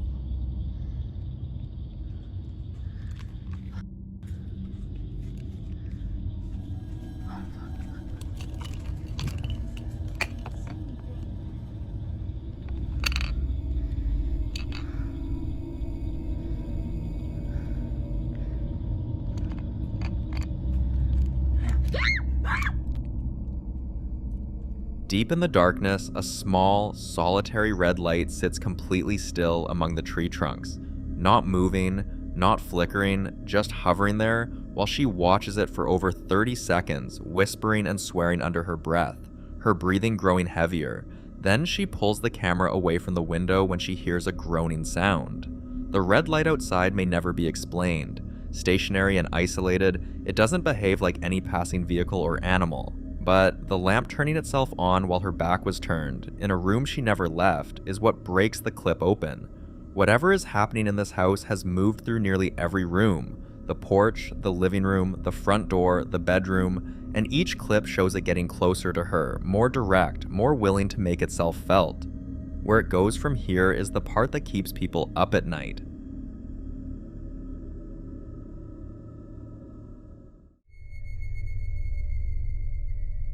The following clips were recorded inside a funeral home, a place where, according to the man filming, strange noises had already been happening for a while before he ever pointed a camera at anything.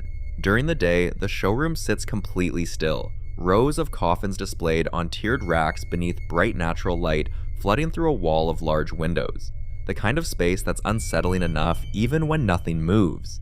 He insists the room was empty, and yet, according to him, things had already been shifting on their own. Watch.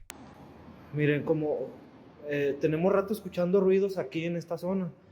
Si vemos, pues está solo.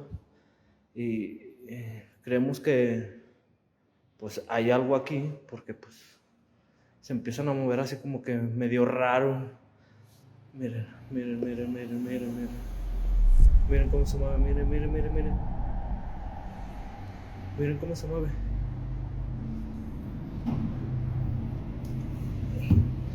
Nada. No hay nada, no hay nada, no hay nada. Está mi compañero, pero pues si vemos estamos solos. One of the dark wood coffins on the lower rack begins to rock rhythmically back and forth, wobbling in a steady, sustained motion with no one near it. He rushes over and opens the lid himself, white-lined, completely empty inside. He pans the camera to show the room, and the only other person visible is his companion, walking out from behind a partition in the background. Some viewers think the rhythmic, controlled nature of the shaking suggests something mechanical or a person out of frame, but others find it hard to explain given how openly he shows the empty interior immediately after. Either way, it wasn't enough to make them leave.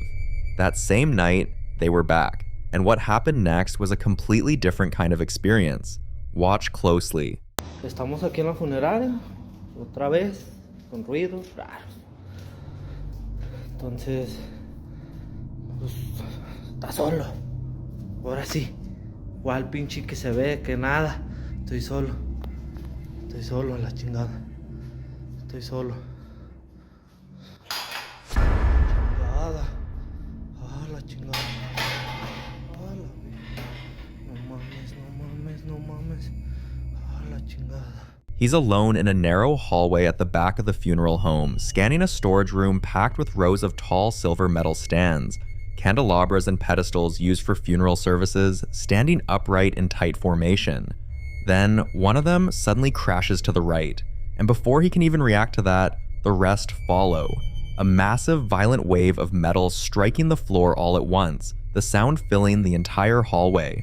The camera whips sideways as he screams in pure panic, and the clip just ends. What's harder to dismiss here isn't just the noise, but the sequence. One stand falls first, as if triggered, and then the rest come down seconds later with far more force than a single domino-style collapse would explain. Some believe what they captured across both clips points to an intelligent presence, something in that building that escalates when it feels watched. A funeral home that absorbs the energy of loss for years, many argue, becomes exactly the kind of place that holds on to something. And whatever was in that storage room clearly didn't want them there after dark.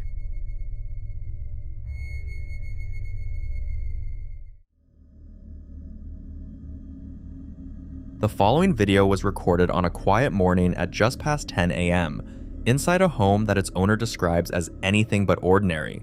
A living room full of gothic decor, taxidermy, vintage furniture, and objects he says he's collected specifically from haunted places over the years.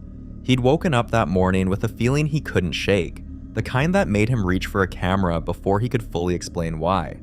The house was freezing despite a lit fire, and strange scratching sounds had been drifting in from the dining room. So he started filming, panning slowly around the room, and even asking out loud for whatever was there to make itself known. His cat was already acting strangely, pacing near the archway, looking back toward the dining table. Then something answered. Watch. Okay folks, as you can see, it's almost 20 past 10 in the morning. I've decided to start filming because I knew something wasn't right in this house this morning. I've got the fire on, as you can see there, and it's warm outside, but the house is freezing. And furthermore, there's constant, I don't know, scratchy type noises coming from the dining room. So I've got it out there, that's the cat, on the off chance. If you're making noises in here, make yourself known. Do it now while I've got an actual camera out again. It's driving me absolutely wild, to be honest. Oh, it's cold. Can you do something to make your presence known? Oh, my TV's gone off. Right, okay. Ooh, there's a bit of an atmosphere, you know, guys. Cat's acting a bit weird as well. What's wrong?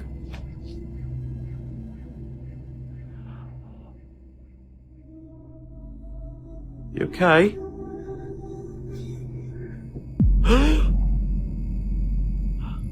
What?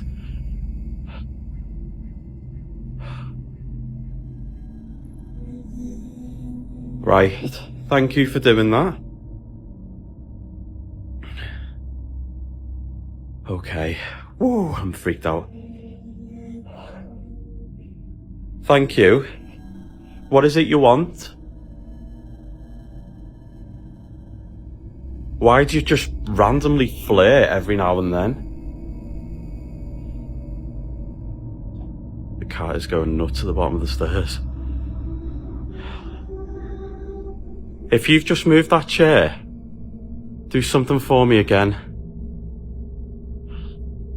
Can you hear that noise? Sophia, what are you doing?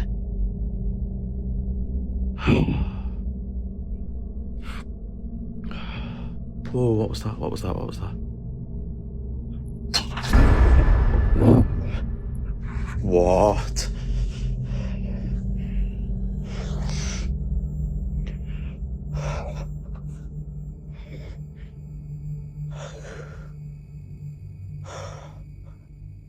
Jesus. Okay, as many of you know that follow me for quite some time now, every so often I'll get a little flare of activity in this house. It is filled with objects I've collected from haunted places or that are said to be haunted. Whew, I'm a little bit shook up by that. It always starts with the cats as well, you know, they know when something's about to go on. Whoa, I don't know what to make of that. Look. 3 separate things happen in this clip, each one louder and more violent than the last. The TV switches off on its own the moment he asks for a sign. Then a dining chair slides sharply backward across the wooden floor with no one near it, and you can hear the scrape clearly as the cat bolts out of frame in the same instant. Then, a floor lamp and everything sitting on the side table next to the armchair gets thrown to the ground in one sudden crash. He's barely keeping the camera steady by the time it's over. What makes this so hard to dismiss is the layering of it. 3 distinct events, escalating in force, with the cat reacting before each one like it knew what was coming. He explains at the end that this is something that happens in what he calls flares, periods of intense activity that seem connected to the haunted objects he keeps in the house.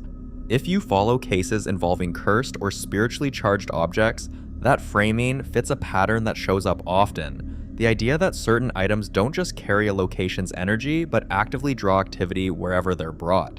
Paranormal researchers sometimes refer to this as object attachment, where the presence isn't tied to the building at all, but to whatever came in through the front door. The cats, he says, are always the first to know. And looking at how they move in this footage, it's difficult to argue with that. What do you think is living in that collection with him?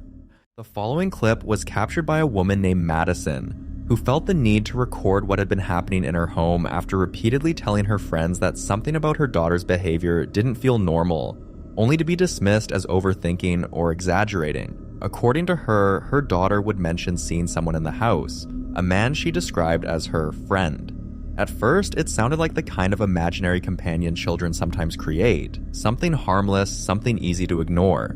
But over time, the details became more specific. She would point to certain areas of the house, especially corners and spaces where no one was standing, and speak as if someone was actually there, responding, listening, present.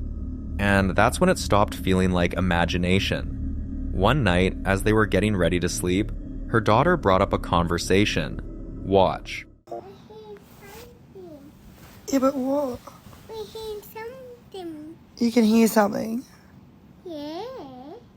What? What is that? Can you see something? What is that? I don't know. What is it?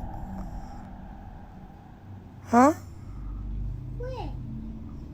Where is gone? What? Where is gone? What's gone? Over there. Huh? Over there. Over where? There.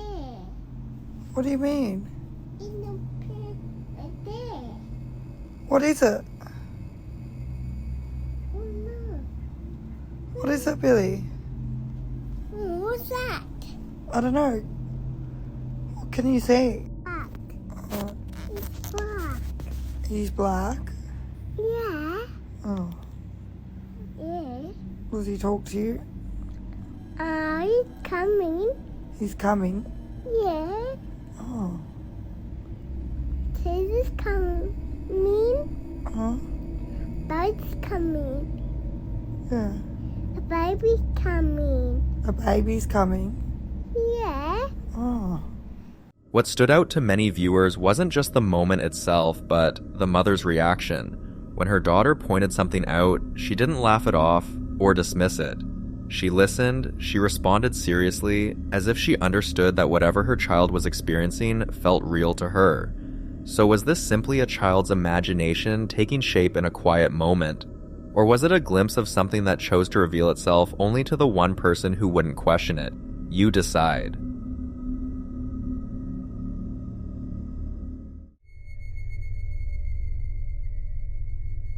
In this next video, a woman named Laura had just finished baking cookies and was about to enjoy them. A completely normal moment in a calm, everyday setting, with nothing unusual happening and no reason to expect that anything strange was about to unfold. She's casually talking, relaxed, unaware that something is about to happen right in front of her. Watch. This was completely whole. Completely whole. I'm just sitting here like la la la la la. I hear, I look over. That. It's. If you pay close attention, one of the cookies suddenly breaks. Not slowly, not from being touched, but abruptly, as if something applied pressure to it from nowhere, right in front of her eyes, at the exact moment she's questioning how it could have happened. That's what makes this moment difficult to dismiss, even for critics, because the timing feels too precise, almost reactive, like whatever caused it responded to her attention, turning a simple question into something much more unsettling. So the question remains, was this simply an odd but explainable occurrence, or a moment where something else was at play, just out of sight? You be the judge.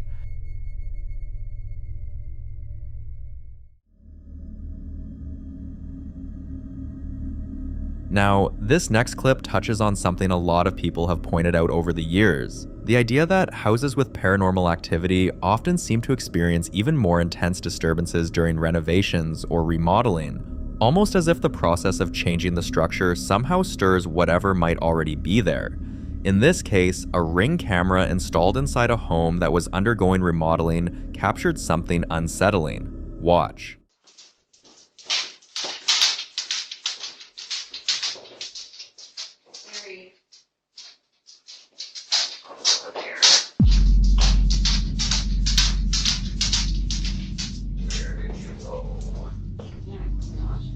A faint but clearly audible voice is picked up on the recording, something that doesn't belong to anyone present. Moments like this tend to stand out even more because of the setting, a house mid-renovation, walls being opened, spaces being altered, the structure itself being disturbed. Some believe that when a home is remodeled, especially older ones, it can disrupt whatever energy or presence might have settled there over time, almost like uncovering or awakening something that had remained dormant.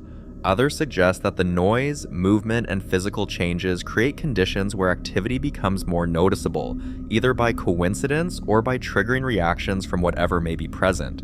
There's also the idea that remodeling removes boundaries, exposing areas that haven't been touched in years, which, for those who believe in it, could mean uncovering more than just old materials. For now, this incident remains without a clear answer.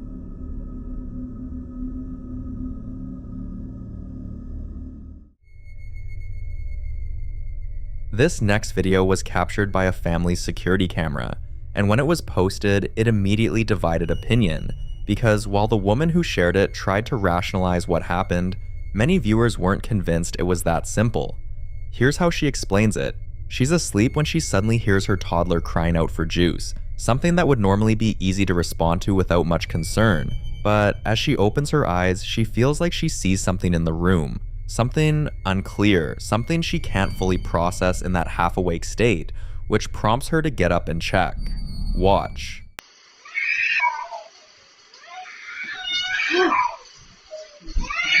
Oh shit! Oh my god, everybody's fucking screaming! According to her, she believes she might have imagined it, possibly because she was still waking up, not fully aware of her surroundings. But the part that stood out to many people wasn't just what she thought she saw, it was the way her child was crying. It didn't sound like a normal request, it felt like the child was responding to something, not just asking for something. And then there's the timing, because this all happens around 3 a.m., a detail that, whether coincidence or not, tends to make moments like this feel even more unsettling, especially for those who associate that hour with heightened paranormal activity.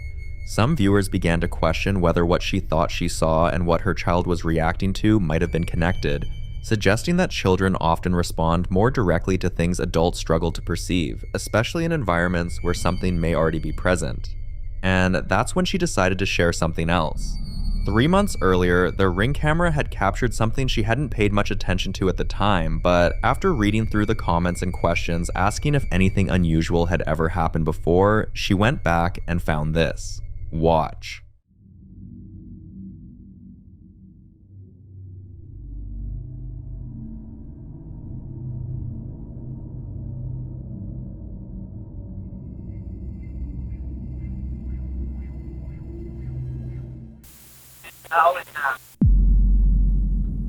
If you listen closely, a voice can be heard saying, "I always have." The moment becomes even more unsettling when you consider what she had said just before that, asking her dad if he was still there with her, a question that, in itself, carries emotion, memory, and meaning, which makes the response feel less random and more connected, as though something was listening, and chose to answer. Now, whether these moments are related or not, whether that was her dad who responded or something else pretending to be her dad, and finally showed its true color that night her child was crying, until more is understood or additional evidence comes forward, what was captured in that home remains unresolved.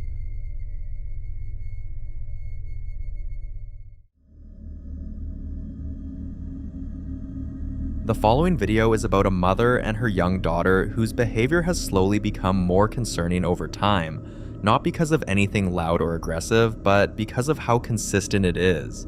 Her daughter keeps waving at empty corners, smiling at spaces where no one is standing, and at times pointing toward different areas of the house as if someone is guiding her attention, like she's being shown things no one else can see.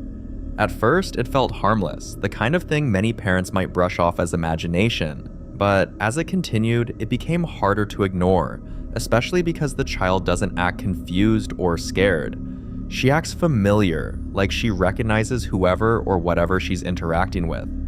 One night, as they're about to sleep, the mother decides to record, not because she's certain something is wrong, but because she needs reassurance that it's nothing beyond what it appears to be. Watch. Yeah. Yeah. Yeah.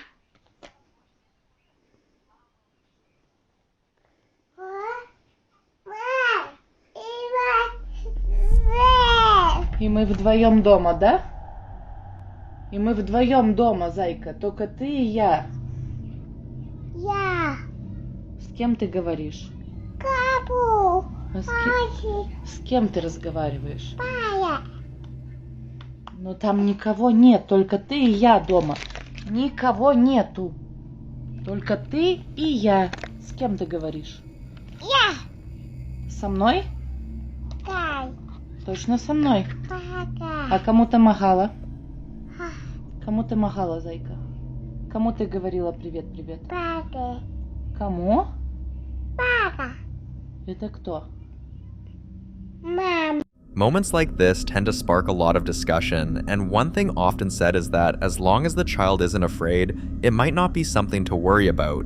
But that idea raises a deeper question, because should calm behavior really be taken as a sign that everything is fine, or could it mean that whatever's being seen hasn't revealed its full nature yet?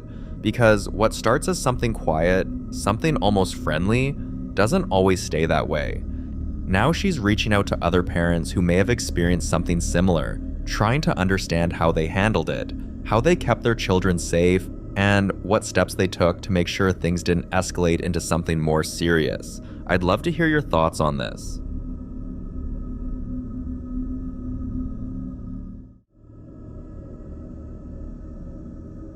In this next clip, a group of paranormal investigators decide to explore an abandoned building, one that has reportedly been left untouched for years, with no electricity, no maintenance, and no clear reason for anyone to be inside. Places like this already carry a certain weight. The silence, the decay, the feeling that you're stepping into a space that hasn't fully let go of its past. According to the team, the building had a reputation among locals with stories of unexplained noises, doors shutting on their own, and the constant feeling that you're not entirely alone, even when there's no one else around. Still, they proceed with their investigation, moving carefully through the structure, documenting everything. At one point, they come across a closed door. Nothing unusual at first. But then, they decide to try something. Watch. That door just moved on its own.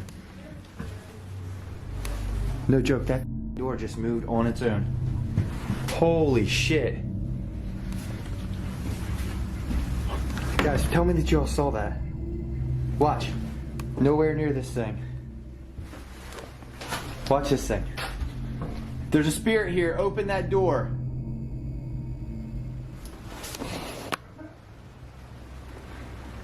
Use all your energy. No way. Holy shit. Oh my gosh. That is nuts.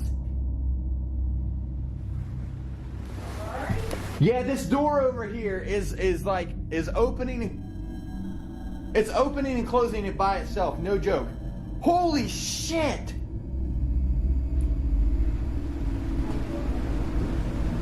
There's no way in hell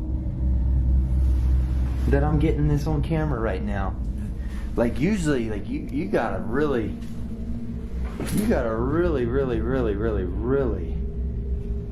call to get attention. I mean, you really got, holy shit, guys, I'm baffled right now. That window is completely closed, by the way. These blinds are not moving or anything. That door is completely closed. See, it's even screwed shut. How is this even happening? I don't even understand this.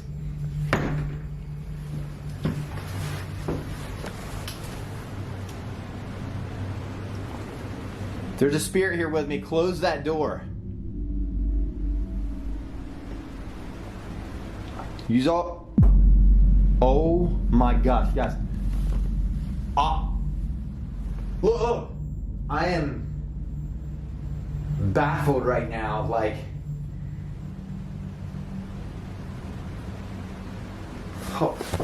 Oh my gosh. And there's like this carpet piece on the bottom of the door. Now, a door opening or closing on its own can sometimes be explained: airflow, pressure changes, structural imbalance, especially in an old, abandoned building. But that explanation starts to fall apart when the timing doesn't feel random, when the movement happens in direct response to a question. Because that's exactly what makes this moment stand out. It's not just that the door moves, it's that it moves when prompted. No windows are open, no visible force is acting on it, and yet it reacts. Now, if it isn't a coincidence, then what exactly is behind that door?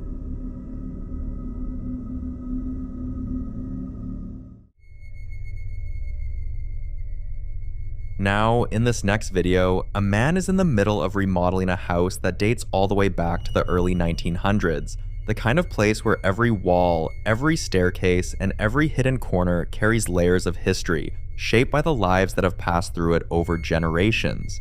He's working inside the house alone, focused on the renovation, when something happens that he doesn't immediately notice, something that only becomes clear after reviewing the footage. Watch this. This cabinet found, and I think there's a squatter in this house. I think it's in here. Hello?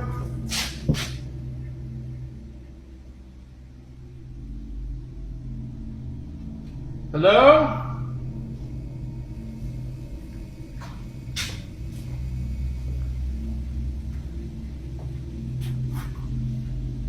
Hello?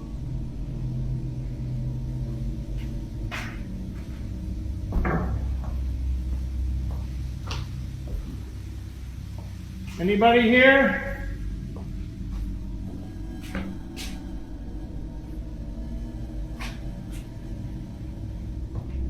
Hello?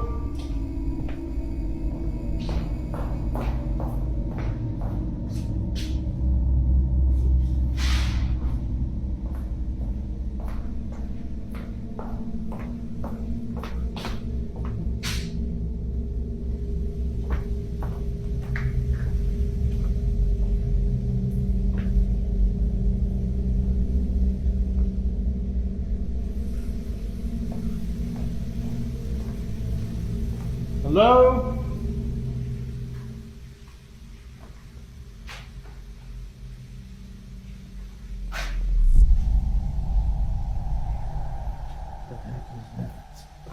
Hello?